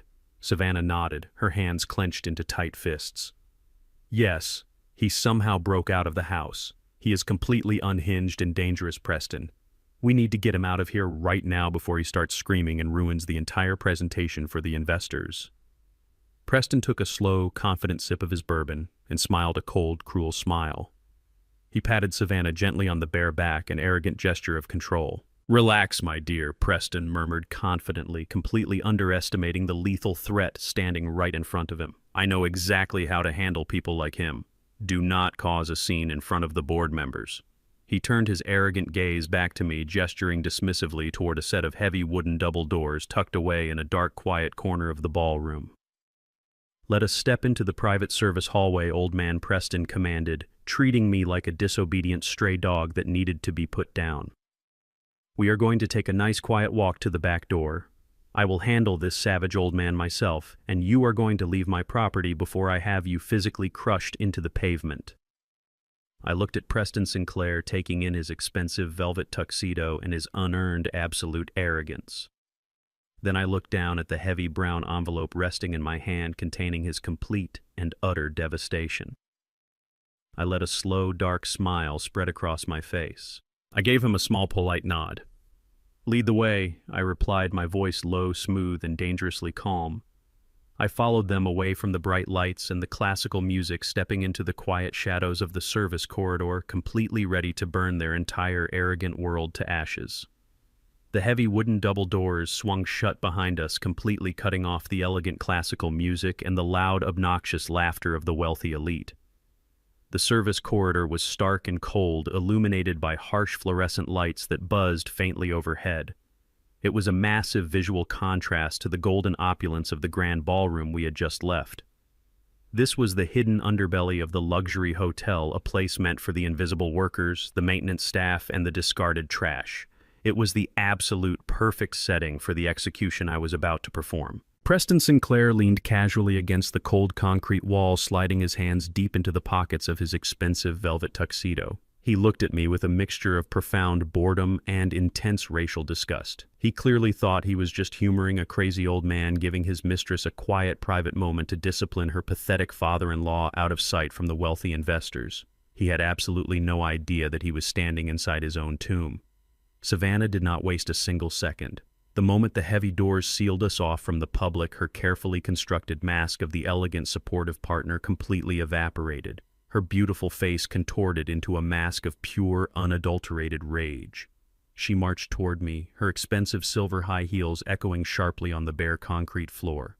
She stopped right in front of me, her chest heaving with toxic fury, invading my personal space like a rabid animal. "You stupid, arrogant old fool!" she hissed, her voice vibrating with venom.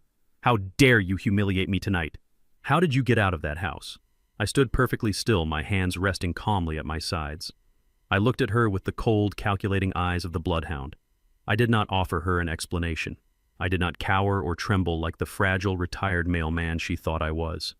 My absolute silence and my complete lack of fear pushed her over the absolute edge of her sanity. She was entirely used to me looking at the floor and shuffling my feet in submission. She raised her right hand. The heavy diamond bracelet on her wrist caught the harsh fluorescent light as her arm swung violently through the air. The slap was vicious and loud. Her open palm struck my left cheek with a sharp, cracking sound that echoed heavily down the long, empty corridor. The physical sting was sharp and hot, blooming rapidly across my weathered skin. A heavy gold ring on her finger caught the edge of my lower lip, drawing a tiny bead of warm metallic blood. I did not flinch. I did not raise my hands to protect myself. I slowly turned my head back to look at her, maintaining absolute, unbroken eye contact.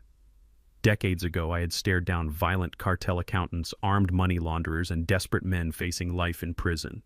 A physical slap from a spoiled, greedy narcissist felt like a gentle summer breeze.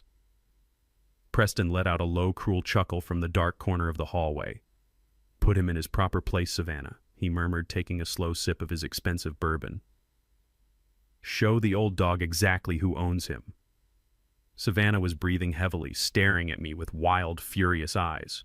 She was deeply unnerved by my complete lack of physical reaction, but her towering, unearned arrogance quickly buried her temporary fear. She truly believed my stoicism was just the paralyzing shock of a broken, senile mind. She pointed a trembling, manicured finger directly at my face. "You are going to give me the original property deeds right now," she commanded, her voice a shrill, demanding screech. "I know you brought them, Warren. I know you came here to beg because you finally realize I hold all the absolute power over your pathetic existence.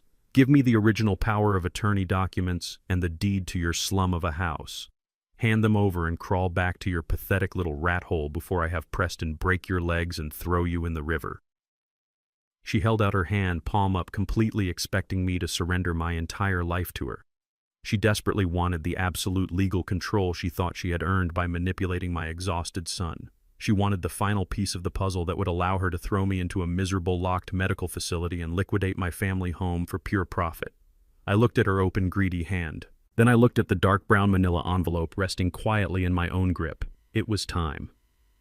The long, meticulous hunt was finally coming to an end. The trap had been flawlessly set. The prey was standing directly over the trigger, and it was time to let the heavy steel jaws snap completely shut. I reached into the inner pocket of my custom-tailored charcoal pinstripe suit. I pulled out a crisp white cotton handkerchief and slowly wiped the small drop of blood from the corner of my mouth. I folded the fabric neatly and placed it back into my pocket. My movements were slow, deliberate, and completely devoid of any fear or submission. I lifted the heavy brown envelope and held it out toward her waiting hand. "Here you go, Savannah," I said, my voice dropping into a low, smooth, and terrifyingly calm baritone. "I brought exactly what you asked for. Your entire property, your beautiful future, and everything you have ever worked for is waiting for you right inside this envelope." Savannah let out a loud, arrogant scoff. She snatched the brown envelope from my hand with the desperate, greedy swiftness of a starving vulture stealing a piece of meat.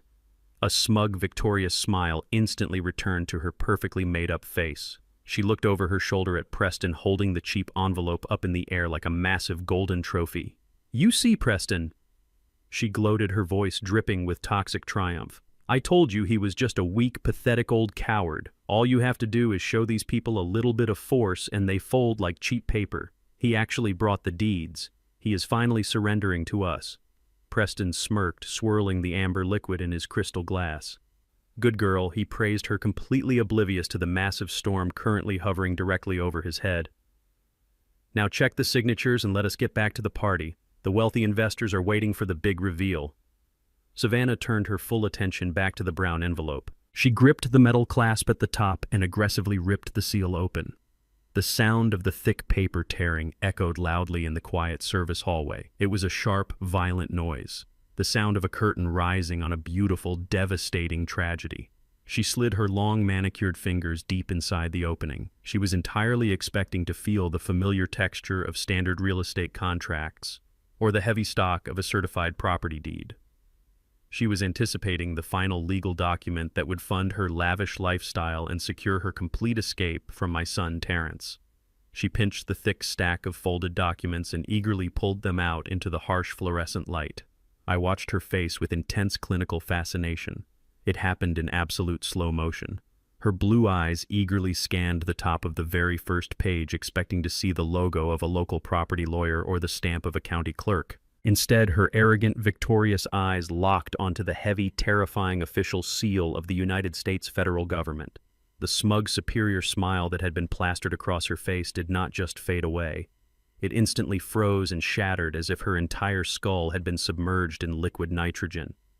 Her breathing completely stopped. The color drained from her skin so incredibly fast she looked like a walking corpse. She stared at the bold, heavy black text printed across the top of the page. It was not a deed to my house. It was not a power of attorney granting her control of my life. It was a massive federal asset seizure order issued directly by the Federal Bureau of Investigation and fully authorized by the Department of the Treasury. And right below the terrifying federal header, clearly highlighting the exact reason for her absolute ruin, was her own name printed in bold ink next to the words corporate espionage and massive financial fraud. Her trembling fingers fumbled blindly, feeling the weight of the undeniable reality resting in her hands. She was holding the exact legal instrument of her own total destruction, and the look of pure, unadulterated horror in her eyes was the most beautiful thing I had ever seen. Savannah stood frozen in the harsh fluorescent light of the service corridor. Her breathing had completely stopped. The heavy federal asset seizure order resting in her perfectly manicured hands was not just a piece of paper. It was a mirror reflecting the absolute end of her luxurious existence. I watched her perfectly constructed, arrogant reality violently fracture into a million irreparable pieces. Her eyes darted wildly across the bold black ink, trying desperately to find a mistake or a punchline to a sick joke. But the United States Federal Bureau of Investigation does not make jokes about corporate espionage and massive financial fraud. The sheer weight of the truth finally crushed her fragile spine. Her hands began to shake with a violent, uncontrollable tremor. The thick stack of legal documents slipped through her numb fingers. They scattered across the cold concrete floor like dead leaves falling from a rotting tree. She stumbled backward, her silver high heels scraping harshly against the floor until her back hit the cold concrete wall. She could not speak. Her throat was completely paralyzed by the suffocating grip of pure, unadulterated terror. She slowly slid down the wall until she was sitting on the dirty concrete. Her expensive silver evening gown completely ruined her hands, clutching her chest as she gasped for air. Preston Sinclair was still leaning casually against the far wall, swirling the expensive amber bourbon in his crystal glass. He had been watching the exchange with a look of mild irritation. In his deeply arrogant and privileged mind, he assumed Savannah was just having a dramatic emotional reaction to a stubborn old man. He thought I had brought a fake deed or an outdated will to try and negotiate a pathetic compromise. He let out a loud, annoyed sigh, rolling his eyes at the sudden mess of papers scattered across his pristine service hallway. "Savannah, what in the world is wrong with you?" Preston muttered, his voice dripping with condescending impatience. "Pick up those papers and stop acting like a hysterical child. We have a room full of venture capitalists waiting for us to unveil the medical device. We do not have time for these ghetto theatrics. Get the deed from the old man and let us go." Savannah did not respond. She just sat on the floor, staring blankly at the scattered papers, her mind completely broken by the sheer magnitude of her own consequences. Preston scowled, deeply offended that his mistress was ignoring a direct command. He pushed himself off the wall and marched over to us. He set his crystal glass down on a nearby service cart and crouched down to gather the scattered documents himself. He snatched the first page off the floor, fully expecting to see a residential property deed. But his arrogant blue eyes locked onto the exact same heavy federal seal that had just completely destroyed his mistress. I stood perfectly still, watching the exact moment the powerful tech billionaire realized he was standing on a landmine that had already detonated. The first document he picked up was the official federal freeze order. It explicitly detailed the immediate suspension of Vanguard Tech Ventures and listed his name as the primary target of an active federal money laundering and wire fraud investigation. But that was not the document that completely broke his mind. That honor belonged to the second page he scooped off the floor. It was the certified debt transfer agreement I had personally executed that very morning with Richard Croft at the First Atlanta Fidelity Bank. Preston stared at the heavily highlighted banking records. They clearly proved that his massive $5 million corporate loan, the very money he used to fund his lavish lifestyle and his fake tech empire, had been completely sold. The bank had dumped his toxic debt to avoid federal prosecution. and the sole legal entity that purchased that $5 million debt was a private, anonymous ghost corporation called the Yvonne Trust. Preston's heart rate spiked so fast I could practically see the pulse pounding in his neck. His perfectly manicured hands began to shake, matching the exact same pathetic tremor that had just overcome Savannah. He frantically flipped through the pages, reading the attached bank statements that proved his company accounts were currently frozen at exactly $0. He read the aggressive legal clause that explicitly granted the Yvonne Trust the immediate unyielding right to seize all of his corporate assets, including the stolen medical patent, the very second his accounts defaulted. He realized with a sickening absolute clarity that he did not own his company anymore. He did not own his luxury cars or his penthouse apartment. Every single thing he falsely claimed to possess was now legally owned by the mysterious trust fund holding his massive unpayable debt. His entire arrogant identity was built on stolen wealth, and that wealth had just been completely evaporated by a man he thought was a senile retired mailman. The color drained completely from his face, leaving his skin a sickly pale white. Thick beads of cold sweat broke out across his forehead, ruining his perfectly styled hair. He slowly looked up from the scattered papers on the concrete floor. His arrogant, mocking gaze was entirely gone. It was instantly replaced by the wide, terrified stare of a cornered rat who suddenly realized it was locked inside a cage with a starving lion. He looked at my polished leather shoes and slowly panned up to my custom-tailored charcoal pinstripe suit. He finally looked into my cold, unyielding eyes. His brain was violently misfiring, trying to connect the dots between the fragile old man Savannah had described and the lethal federal executioner standing right in front of him. He could not comprehend how an elderly black man from the south side of Atlanta possessed the financial firepower to buy a $5 million corporate debt in a single afternoon. "You," Preston wheezed, his voice completely breaking into a high-pitched, pathetic whisper. He swallowed hard, a loud, audible gulping sound trying to force air into his tightening lungs. "You bought my debt. The bank sold you my entire company. Who are you?" I did not smile.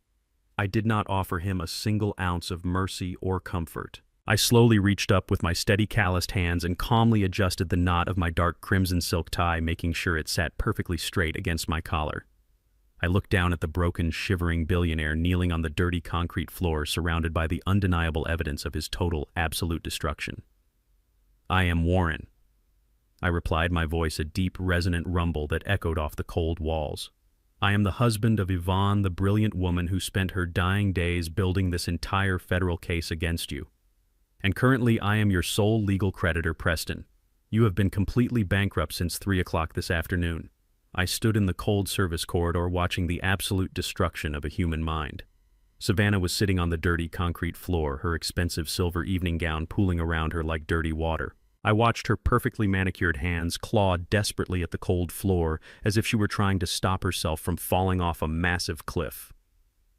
The human brain is a remarkable organ designed to protect itself from sudden catastrophic trauma, but there is absolutely no psychological shield thick enough to block the sheer magnitude of the devastation I had just dropped on her. Just 10 minutes ago, she was the undisputed queen of the Atlanta Innovation Gala. She was dripping in stolen diamonds, sipping vintage champagne, and preparing to step onto a brightly lit stage to claim my son's brilliant medical patent as her own.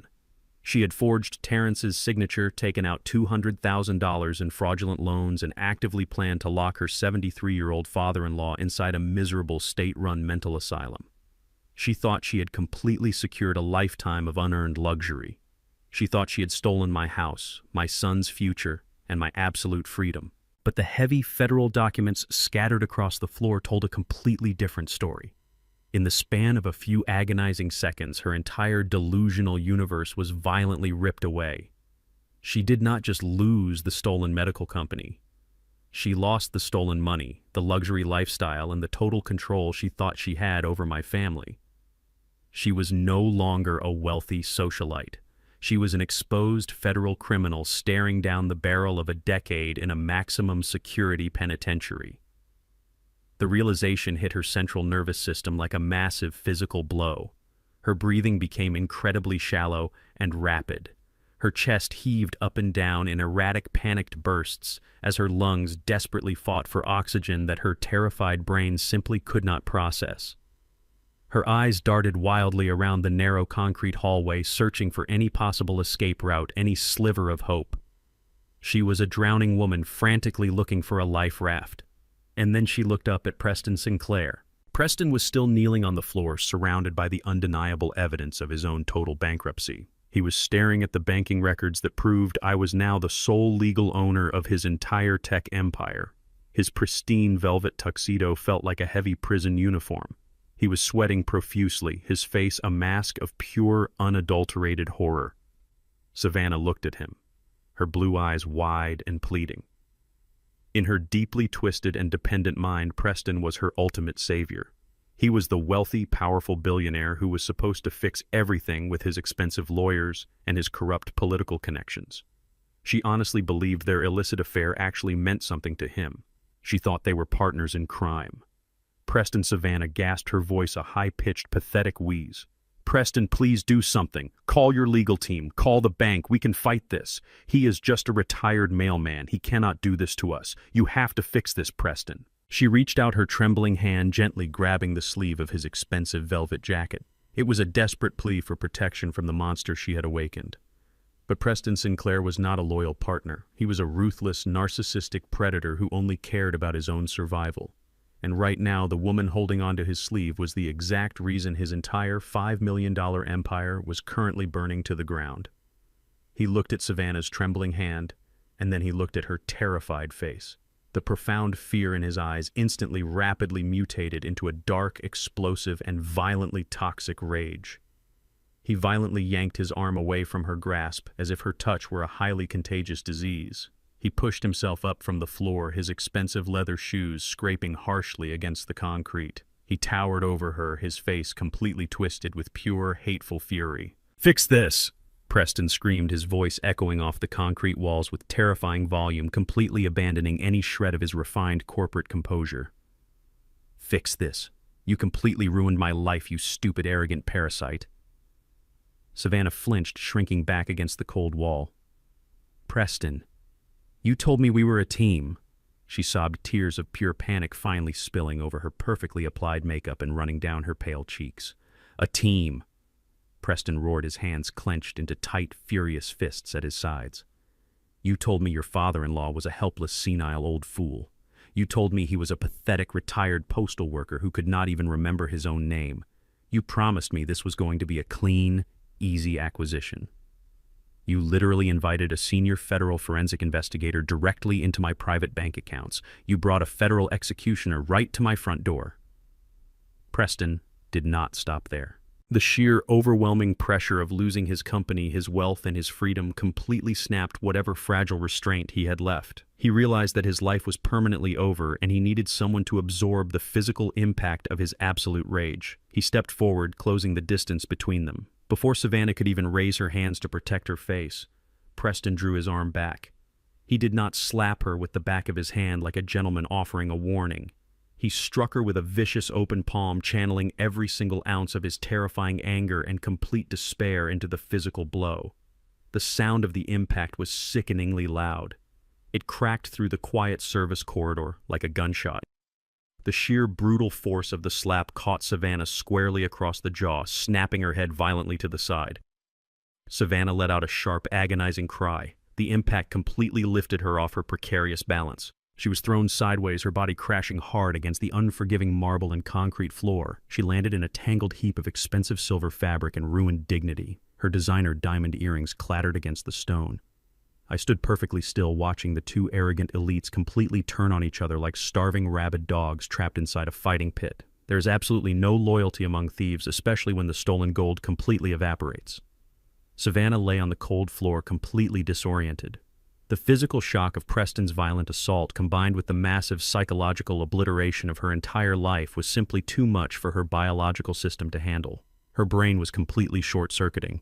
She tried to push herself up using her trembling arms, but her muscles entirely refused to obey her commands. Her elbows buckled and she collapsed back onto the dirty floor. She began to hyperventilate. Her mouth opened wide, gasping desperately for air, but her throat was completely restricted by the crushing weight of her severe panic attack. The expensive vintage champagne she had been drinking all night in the grand ballroom suddenly rushed back up her throat, mixing with the sour, toxic taste of pure, unadulterated terror. She rolled onto her hands and knees, her body convulsing violently. She began to heave, her stomach muscles contracting in painful, agonizing spasms as she retched onto the pristine floor of the luxury hotel. She was completely broken, stripped of her fake aristocratic grace, reduced to a pathetic, shivering mess. "Please," she managed to croak out between the violent spasms, her voice completely unrecognizable. "Please, I cannot breathe." I did not offer her a glass of water. Preston did not kneel down to comfort her.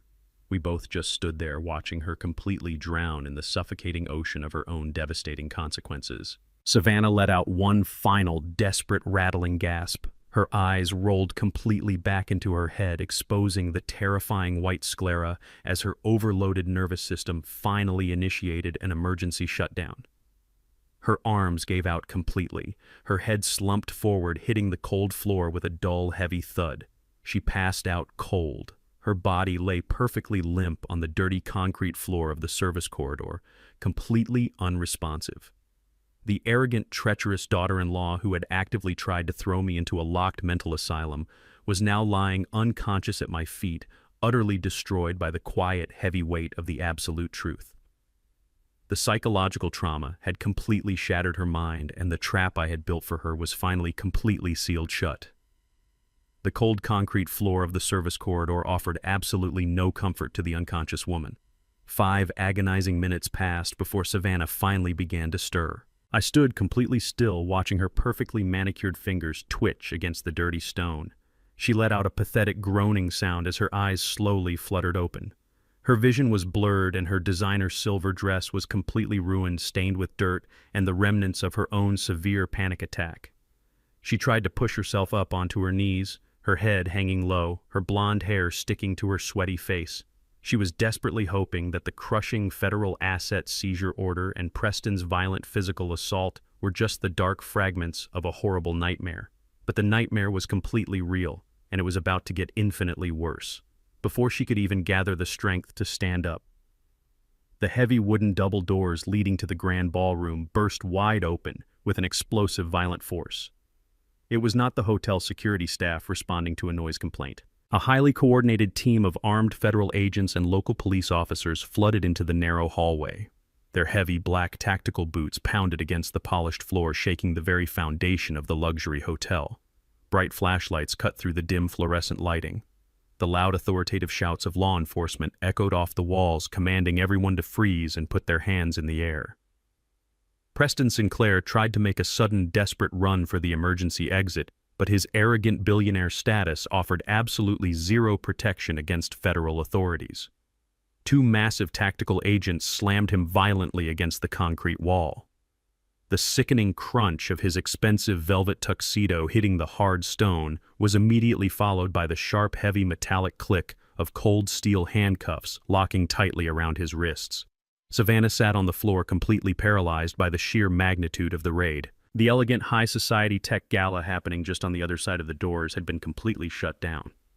The wealthy venture capitalists and arrogant corporate elites were currently being held in the main room, watching the spectacular public downfall of the man who had just promised them the future of medical innovation. Savannah pressed her back against the wall, pulling her knees to her chest, sobbing uncontrollably as the federal agents secured the perimeter. The radio chatter from the police officers filled the air with a cold, clinical reality. She looked up at me, her tear-streaked face twisting into a mask of pure, unadulterated desperation.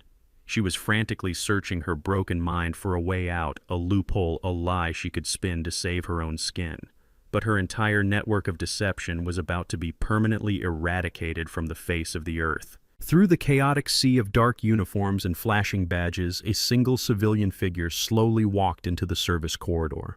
The armed agents naturally parted to let him through because I had specifically cleared his arrival with the Federal Task Force commander earlier that afternoon.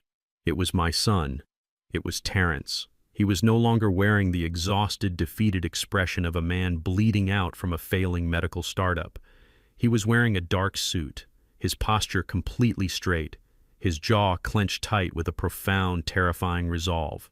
I had sent him a simple text message 3 hours ago telling him to come to the downtown luxury hotel and wait in the lobby until the police arrived. He stepped into the harsh light of the hallway and stopped right next to me. He did not look like a grieving son mourning the sudden loss of his mother anymore. He looked exactly like the bloodhound. He looked like a man who had finally seen the absolute unfiltered truth. Terrence stood perfectly still, his dark eyes slowly scanning the absolute wreckage of the service corridor. He looked at Preston Sinclair groaning against the wall with his hands bound in heavy steel chains. He looked at the massive stack of federal banking records and asset seizure orders scattered across the wet concrete floor. And then his eyes fell upon the glossy, high-definition surveillance photographs resting near his expensive leather shoes. I watched my son look down at the crystal-clear images of his beautiful wife wearing designer clothes and intimately kissing the very man who had arrogantly rejected his medical patent 6 months ago. He saw the pictures of them holding hands entering luxury hotel rooms and laughing together while he was sitting alone in a cold laboratory slowly going bankrupt. The final heavy curtain of his complete blindness was violently ripped away. Savannah saw the exact moment his eyes locked onto the affair photographs. A fresh wave of absolute terror washed over her pale face. She realized her ultimate safety net, the husband she had manipulated and abused for 5 years, was currently looking directly at her unforgivable treason. She scrambled frantically to her hands and knees, ignoring the federal agents standing all around her. She crawled across the dirty concrete floor, weeping hysterically, her silver dress dragging behind her like a heavy chain of guilt. She reached Terrence and threw her arms around his legs, clinging to him with the desperate, pathetic grip of a drowning parasite. "Terrence, please," she wailed, her voice cracking and echoing tragically in the narrow hallway.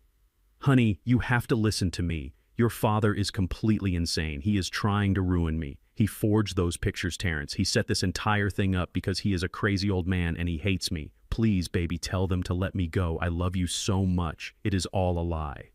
The entire hallway fell into a dead heavy silence. The federal agent stopped moving, waiting to see how the young inventor would react to the weeping woman clinging to his legs. Savannah buried her face in his dark trousers, sobbing loudly, pouring every single ounce of her manipulative energy into the performance.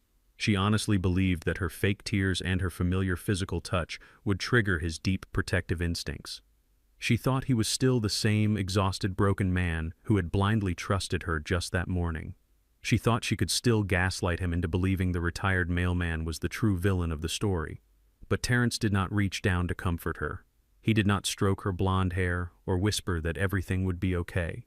He stood absolutely rigid, a cold, impenetrable fortress of righteous anger. He looked down at the woman who had secretly drained his bank accounts, forged his signatures, and actively plotted to throw his elderly father into a locked mental asylum. He reached his steady hand into the inside pocket of his dark suit jacket.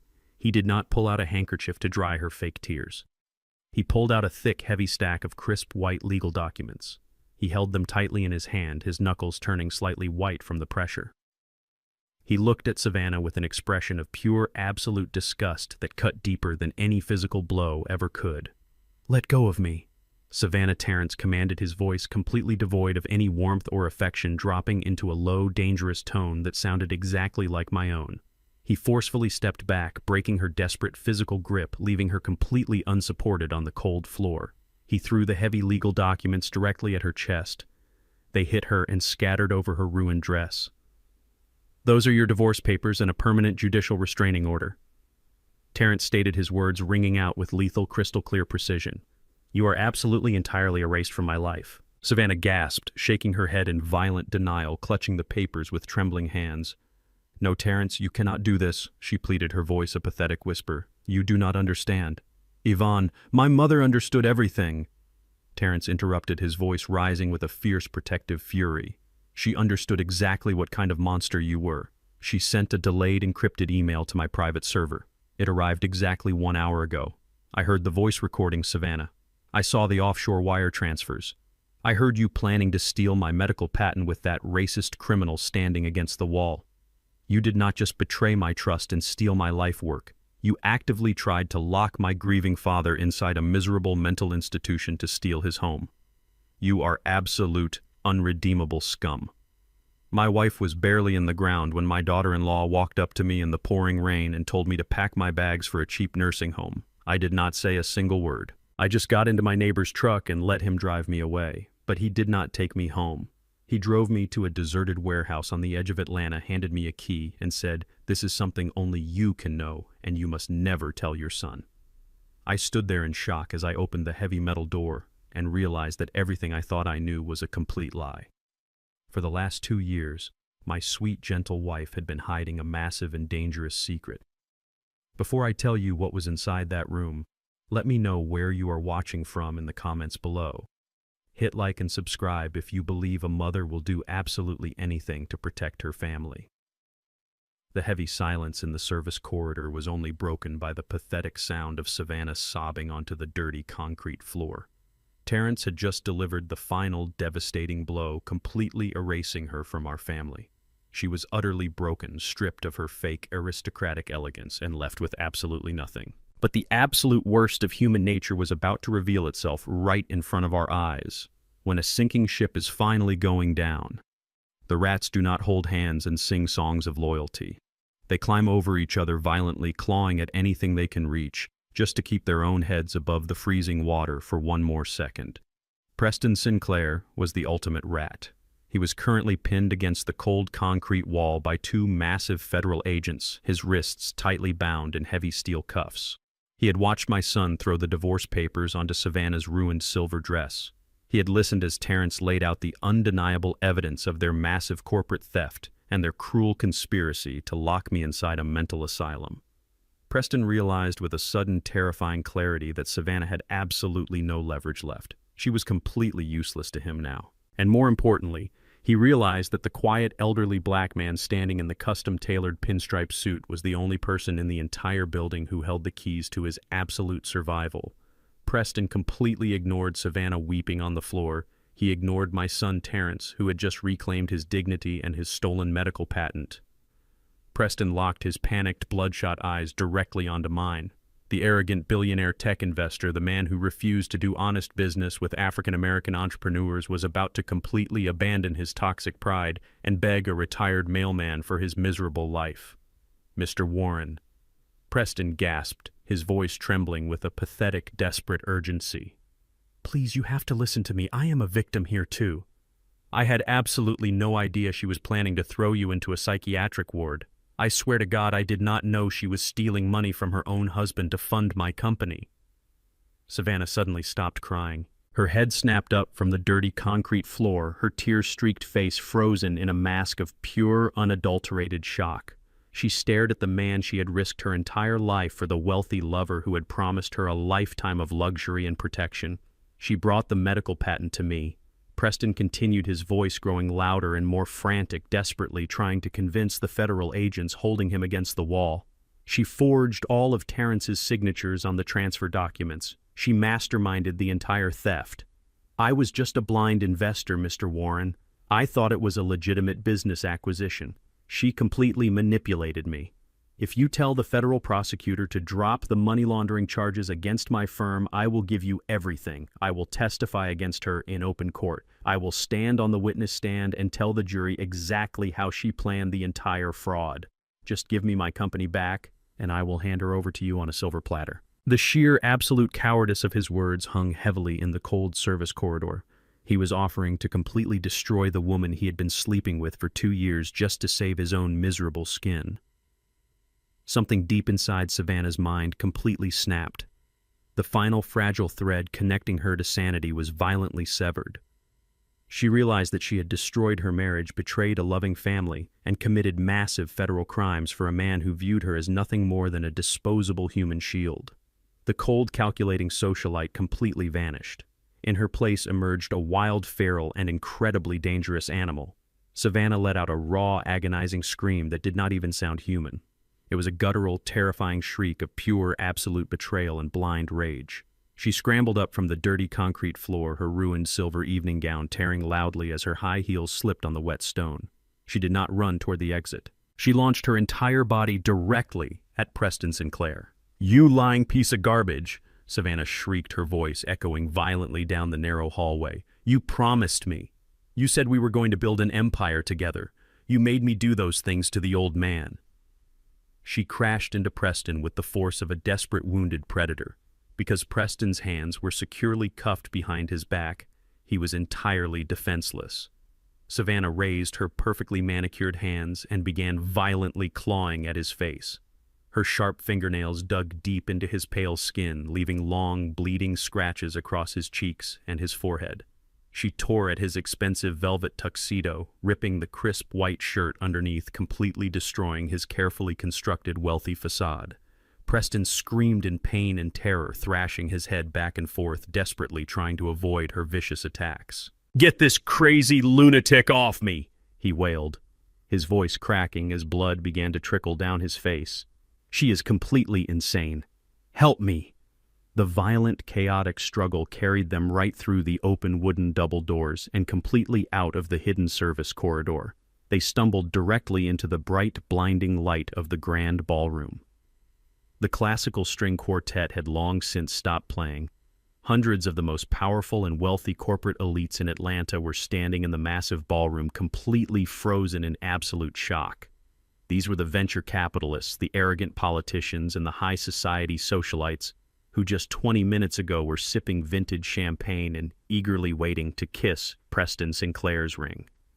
They had admired Savannah's beauty and praised Preston's brilliant business acumen. They thought these two people represented the absolute pinnacle of success and untouchable white privilege. Now that elegant, sophisticated illusion was completely shattered for the entire world to see. The elite crowd gasped and backed away in horror as Preston and Savannah crashed into a table of expensive appetizers, sending delicate crystal glasses and silver trays crashing to the polished marble floor. They were literally tearing each other apart like two starving rats fighting over a piece of rotten garbage. Savannah continued to scream and claw at him, her blonde hair a tangled, messy bird nest, her face contorted with insane fury. Preston was sobbing and bleeding, his expensive velvet suit hanging in ruined shreds, completely stripped of his arrogant billionaire armor. The wealthy guests did not step forward to help them. They did not offer sympathy or support to their fallen golden boy. Instead, a sea of glowing rectangular screens suddenly illuminated the dark edges of the ballroom. Hundreds of smartphones were instantly raised into the air. The very same people who used to flatter and enable Preston Sinclair were now eagerly recording his spectacular, violent downfall. Camera flashes erupted rapidly, capturing every single humiliating second of their pathetic brawl. Their absolute ruin was being permanently documented and broadcasted to the entire world. Enough, the lead federal task force commander barked, his deep voice cutting through the chaotic screaming. 4 massive tactical agents rushed forward, pulling the two feral animals violently apart. They dragged Savannah off of Preston, slamming her face down onto the cold, polished marble floor of the grand ballroom. She thrashed and kicked, screaming incoherent curses at her former lover, completely abandoning any remaining shred of human dignity. I stood in the doorway of the service corridor with my son Terrence, watching the beautiful, devastating symphony of their destruction reach its absolute crescendo. The federal agent grabbed Savannah's wrists and forcefully pulled them behind her back. The sound echoed perfectly across the massive, silent ballroom. It was the sharp, heavy metallic click of cold steel snapping completely shut. The handcuffs locked tightly around her wrists, permanently binding her to the devastating consequences of her own greedy actions. "Get them both out of my sight," the federal commander ordered loudly. The armed agents hauled Savannah and Preston roughly to their feet. They did not take them out through the hidden back exit to spare them any embarrassment. They dragged the two bleeding, sobbing criminals right through the very center of the grand ballroom. They were paraded past the hundreds of flashing smartphone cameras, past the disgusted stares of their former elite colleagues, and past the massive digital banners celebrating their stolen achievements. Their wailing cries faded slowly as they were pushed out the heavy brass front doors and shoved into the back of waiting federal transport vehicles. The trap was finally completely empty, and the long, terrifying hunt of the bloodhound was officially over. The sun rose over Atlanta on Saturday morning, casting a warm, golden light through the kitchen windows of my quiet suburban home. It was the first time in 2 years that the air inside my house felt completely clean. The toxic, heavy shadow that Savannah had cast over our family was entirely gone. I stood at the kitchen counter wearing my comfortable old cardigan and poured myself a hot cup of black coffee. The dark roast smelled rich and grounding. Upstairs, my son Terrence was finally sleeping peacefully in his childhood bedroom. He had collapsed into bed late last night, completely exhausted after the massive emotional adrenaline of the federal raid wore off. He was finally safe. His brilliant medical patent was safe. And the woman who had actively tried to destroy his life and lock his elderly father in a mental asylum was currently waking up on a thin mattress inside a cold, concrete federal holding cell. I took a slow, deep sip of my coffee, letting the quiet victory wash over my tired bones. The house was perfectly silent, but that silence was soon broken by the sharp ringing of the old landline phone resting on the kitchen wall. I walked over and looked at the caller identification screen. It displayed a generic automated number originating from the Fulton County Detention Center. I let it ring twice before I slowly picked up the receiver and pressed it to my ear. An automated voice informed me that I had a collect call from an inmate. I pressed the button to accept the charges. Warren Savannah sobbed, her voice echoing through the phone line, sounding completely weak and incredibly pathetic. She was crying so hard she could barely form a coherent sentence. The arrogant, vicious corporate predator who had slapped my face in the service corridor just 12 hours ago was entirely gone. She had spent the entire night locked in a tiny steel cage, surrounded by the harsh, unforgiving reality of the federal justice system. She had finally realized that her wealthy lover, Preston Sinclair, was not going to send an expensive team of lawyers to rescue her. Preston was currently fighting his own massive federal money laundering charges, and he had already thrown her completely under the bus to save himself. Savannah was entirely alone, and in her absolute desperation, she called the very man she had tried to destroy. "Warren, please, you have to help me." Savannah wailed, her voice cracking with raw panic. "It is so cold in here. The guards treat me like absolute garbage. They took my clothes and my jewelry. You have to call the bank and post my bail, Warren. I know you have the money. I saw the federal documents last night. You are incredibly rich. Please, I am your family. I am Terrence's wife. You cannot just leave me in this horrible place." I stood in my warm kitchen looking out at the beautiful green lawn Yvonne had planted years ago. I listened to her desperate, pathetic begging, and I felt absolutely zero pity. I took another slow sip of my hot coffee. "Do you remember the old industrial warehouse on the edge of the city, Savannah?" I asked, my voice perfectly calm and completely devoid of any emotion.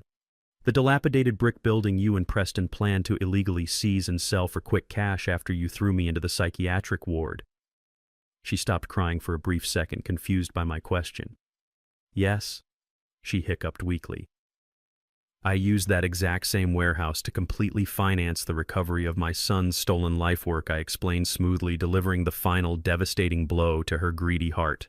"I leveraged the commercial property value of that building through the Yvonne Trust, and I legally purchased the entire Vanguard Tech Ventures medical portfolio during the federal asset freeze early this morning. The medical device you worked so incredibly hard to steal is now fully registered under a secure corporate entity owned entirely by Terrence. He is the sole supreme executive of his own brilliant creation." "No." Savannah gasped, a fresh wave of absolute terror washing over her. "You have absolutely nothing left, Savannah," I told her, my voice dropping into a cold, lethal register. "You do not have a company. You do not have a husband. You do not have a single penny of the money you violently stole from my boy. And you certainly do not have a family to bail you out of federal prison. Enjoy your new concrete home." I pulled the phone away from my ear and pressed the button, completely disconnecting the line. I cut off her agonizing screams and placed the receiver gently back on the wall mount. I did not even have time to finish my cup of coffee before the absolute final piece of the battlefield presented itself right on my front lawn. The loud, aggressive screech of heavy car tires echoed down my quiet suburban street. A massive, pristine white luxury sport utility vehicle swerved sharply and parked illegally right across my driveway, blocking the path. The heavy doors flew open, and two people marched furiously up my front walkway. It was Thomas and Martha Vance, Savannah's biological parents. They were the exact arrogant, wealthy people who had taught their daughter how to look down on the rest of the world. They were an older white couple who wore expensive country club attire and carried an unbearable sense of racial and financial superiority everywhere they went. For 5 years, they had refused to invite me or Yvonne to their lavish holiday parties. They made passive-aggressive racist comments about my neighborhood, and they treated my brilliant son like he was a hired servant who had somehow tricked their perfect blonde daughter into marriage. I unlocked the front door and stepped out onto the wooden porch before they could even ring the bell. I stood at the top of the stairs looking down at them. Thomas Vance was red in the face, breathing heavily, his fists clenched tightly at his sides. Martha stood right behind him, pointing a shaking, manicured finger directly at my face. "Where is my daughter, you crazy old fool?" Thomas roared, his loud, aggressive voice shattering the peaceful Saturday morning. "We got a call from the police department saying Savannah was arrested at a corporate gala last night. We know exactly what you did, Warren. We know you set her up. You and your pathetic son planted fake evidence to steal her company. You are going to pay for this." Martha shrieked, her face twisted with pure aristocratic hatred. "We have the best defense attorneys in Atlanta on speed dial. We are going to sue you for everything you own. We will have you thrown in a federal prison for false imprisonment and malicious prosecution. You people are all exactly the same. You are just jealous criminals trying to ruin successful families." I did not raise my voice. I did not step back. I just looked at the two arrogant racists standing on my lawn, completely blinded by their own toxic entitlement. They thought they could simply march onto my property and bully an elderly black man into submission with loud threats and expensive lawyers. I reached into the large pocket of my comfortable wool cardigan. I pulled out a thin black leather folder. I had anticipated their arrival, and the bloodhound always prepares for every single variable. I opened the folder and pulled out 3 crisp, highlighted financial documents. I held them up in the bright morning sunlight for Thomas and Martha to see clearly. "You are absolutely right about one thing, Thomas," I said, my voice a low, steady rumble that instantly silenced his aggressive shouting. "Your daughter was incredibly successful at stealing money, but she did not just use the stolen corporate funds to buy diamond earrings and luxury hotel suites for herself." Thomas frowned, his aggressive posture faltering slightly as he looked at the official bank seals printed on the pages I was holding. "My forensic accountant spent the entire night tracking the offshore wire transfers your daughter initiated over the last 2 years, I explained coldly. "It turns out Savannah was heavily subsidizing your perfect wealthy lifestyle, using the money she violently embezzled from my son's medical startup and from Preston's fraudulent investors." Martha gasped, taking a sudden step backward as if the papers I held were highly radioactive. "That is a complete lie," she stammered defensively. "Savannah is a successful executive. She gave us legitimate financial gifts. There is absolutely no such thing as a legitimate gift when the money is stolen from a federal bank account." "Martha," I corrected her sharply, locking my eyes directly onto hers. "These documents show a direct wire transfer of $100,000 into your personal account, which you immediately used to purchase that brand new luxury boat docked at your private lake house. Another transfer of $50,000 paid for your exclusive country club membership fees. You have been living like absolute royalty on money your daughter stole from a black man." The profound, absolute horror finally washed over their privileged, arrogant faces. The blood drained from Thomas Vance's cheeks, leaving him looking like a sick old ghost. They realized they were not just the angry parents of a wrongly accused daughter. They were the direct beneficiaries of a massive federal money laundering conspiracy. Under federal law, the government has the absolute right to seize any and all assets purchased with embezzled funds. I told them, outlining their total doom with cold, ruthless precision. "The federal agents are already compiling the warrants.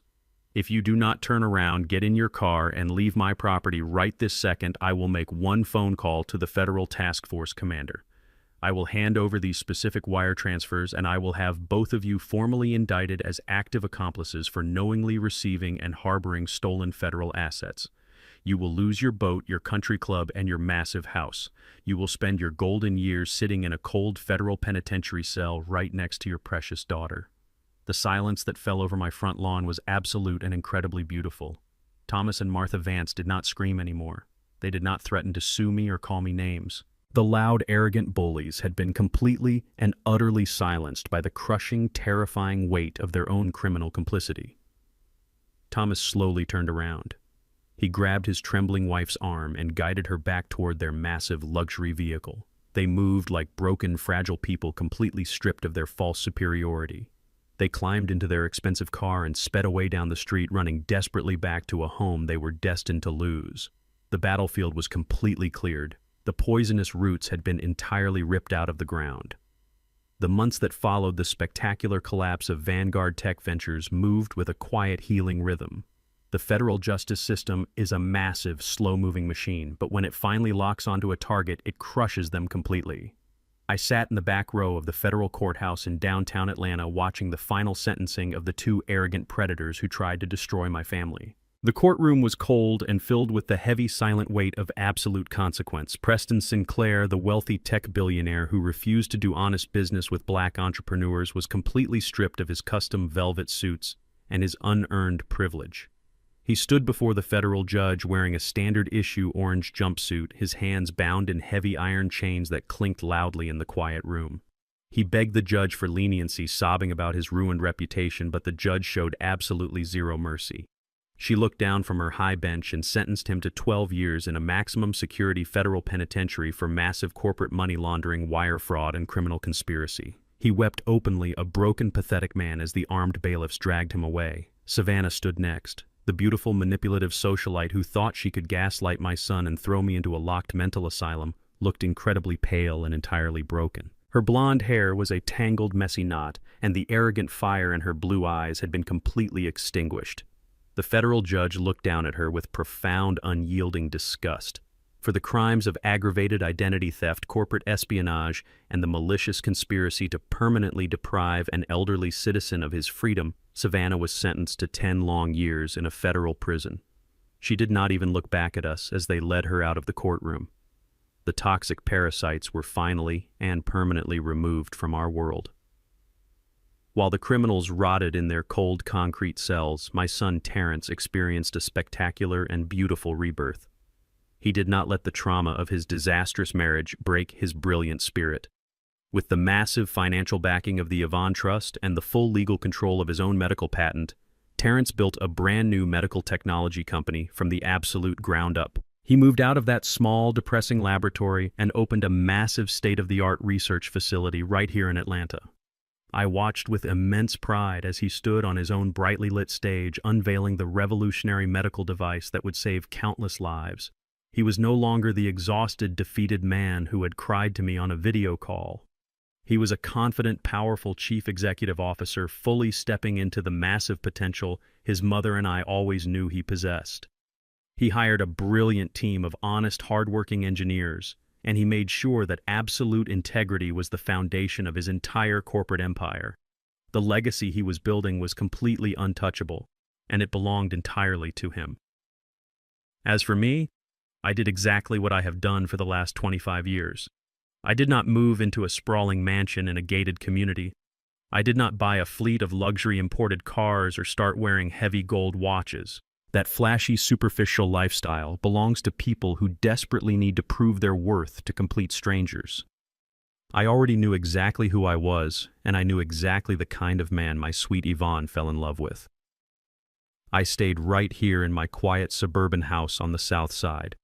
I put my custom-tailored charcoal pinstripe suit back into the heavy, dust-proof garment bag and pushed it to the very back of my dark closet. The bloodhound had successfully completed his final hunt, and it was time for him to go back to sleep. I put on my faded brown wool cardigan and my comfortable orthopedic walking shoes. I spent my quiet mornings drinking black coffee on the front porch, waving to my neighbor Victor as he drove past in his rusted old pickup truck. I spent my long, warm afternoons pushing my old lawnmower across the front yard, trimming the grass and carefully tending to the beautiful yellow rose bushes Yvonne had planted decades ago. The profound, deep satisfaction of honest physical labor kept me grounded. It reminded me that true power is not about dominating other people or hoarding massive wealth. True power is the absolute freedom to simply exist in perfect, quiet peace without constantly looking over your shoulder. It was a late Sunday afternoon when the sleek black luxury sedan pulled into my driveway. The warm Georgia sun was just beginning to set, casting a long, beautiful golden glow across the freshly cut grass. Terrence stepped out of his car wearing a comfortable polo shirt and a relaxed, familiar smile. He walked up the wooden steps of the front porch carrying a paper bag filled with fresh peach cobbler from the local bakery. I was sitting in my favorite wooden rocking chair, listening to the gentle hum of the summer crickets and the distant happy sound of neighborhood children playing in the street. Terrence handed me the warm bag and sat down heavily in the empty rocking chair right next to me. We sat there in a comfortable, familiar silence for a very long time, just watching the evening sky slowly change from bright orange to a deep, peaceful purple. I looked over at my son. He was staring out at the quiet street, but his dark eyes were shining with heavy, unshed tears. The massive emotional weight of the past year, the betrayal, the federal raid, the trial, and the glorious rebuilding of his life was finally catching up to him in the profound safety of our shared silence. He leaned forward, resting his elbows on his knees, and buried his face deep in his hands. Dad Terrence whispered, his voice cracking with a deep, profound sorrow that broke my heart. "I am so incredibly sorry. I am so sorry I ever doubted you. I am so sorry I let that monster into our home, and I am so sorry I almost let her lock you away. I was completely blind, and I almost lost you forever because I was entirely too stupid to see the absolute truth standing right in front of me." He began to weep quietly, the heavy, honest tears of a good man releasing a massive burden of lingering guilt. I did not interrupt him. I let him cry because I knew he desperately needed to completely empty his soul of that toxic poison.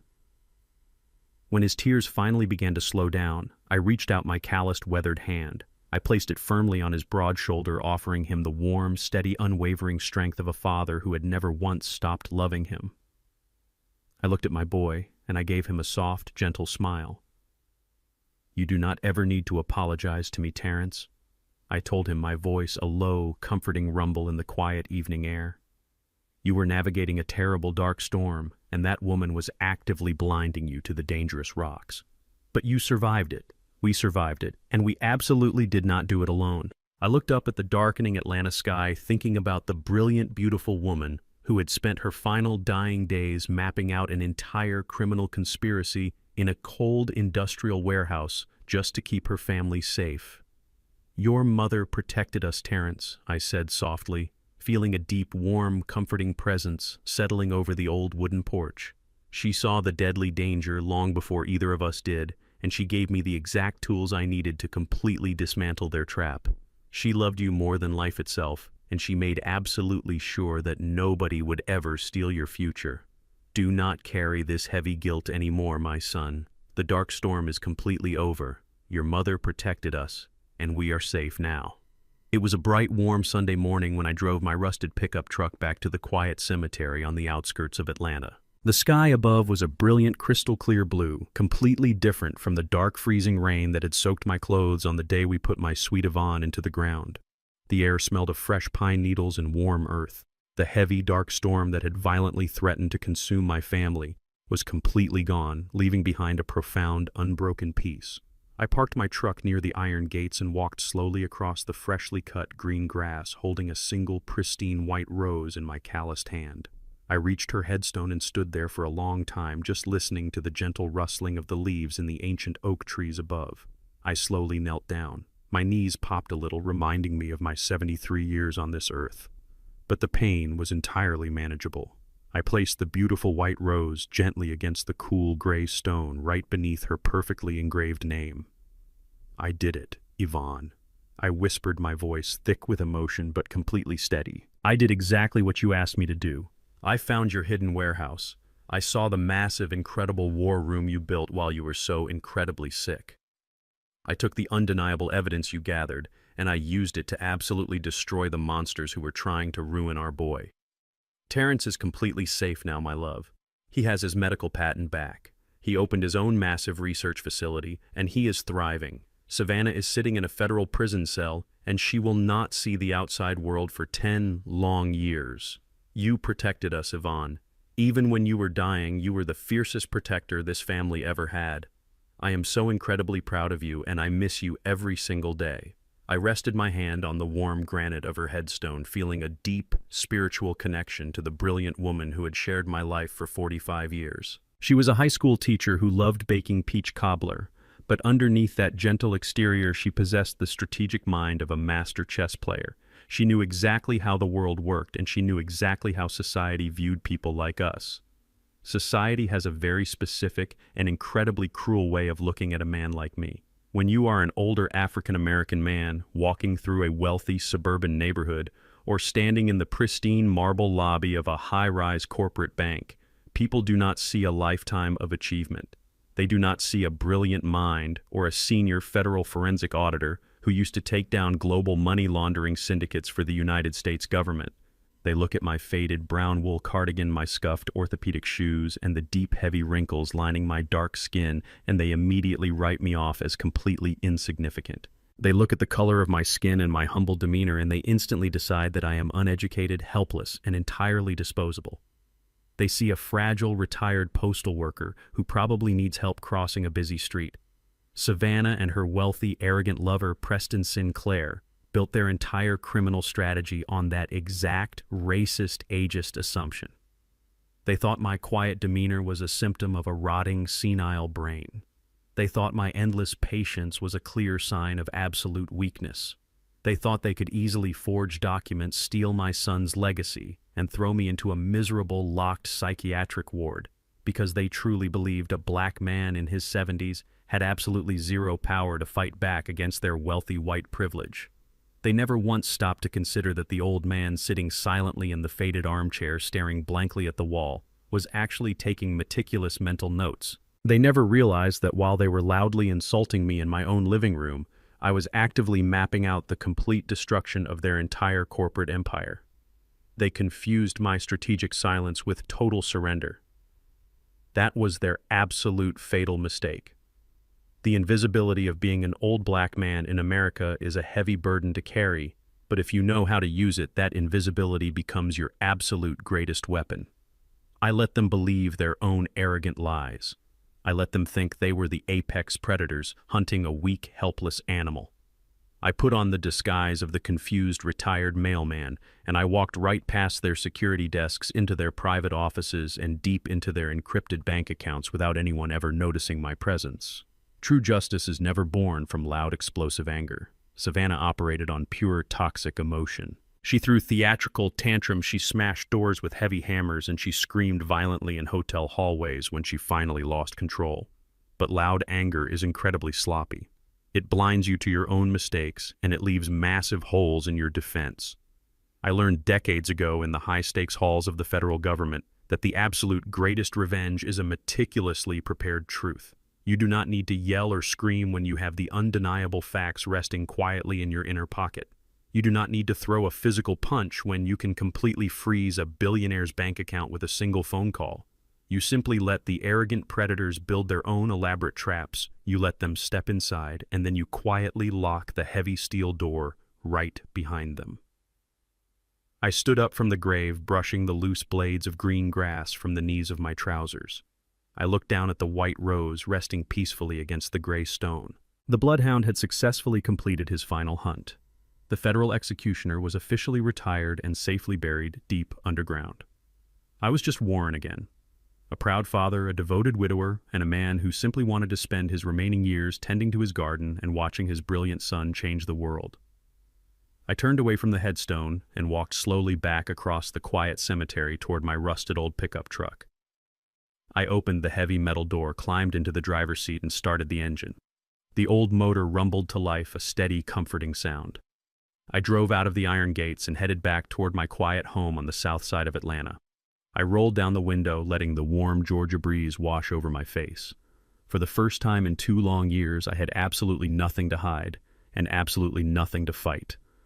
The profound, unbreakable peace had finally returned, and it belonged entirely to me. True power does not scream for attention. It waits in the absolute silence of observation. When you judge a person by the wrinkles on their face, the color of their skin, or the simplicity of their clothes, you risk underestimating the brilliant mind hidden beneath. My daughter-in-law mistook my quiet demeanor for senility and my patience for weakness. She let arrogance blind her, forgetting that the most lethal chess players never reveal their moves until checkmate is inevitable. Character is not measured by the luxury you wear, but by the integrity you uphold. In the end, those who build their empires on deceit will inevitably be crushed by the heavy, silent weight of the truth. Never mistake an old man's silence for surrender. If you enjoyed this story, please hit the like button and subscribe to the channel for more powerful life lessons. Share your thoughts in the comments below. Have you ever had to teach an arrogant person a harsh lesson about respect? Thank you for listening, and always remember, true strength whispers, it never shouts.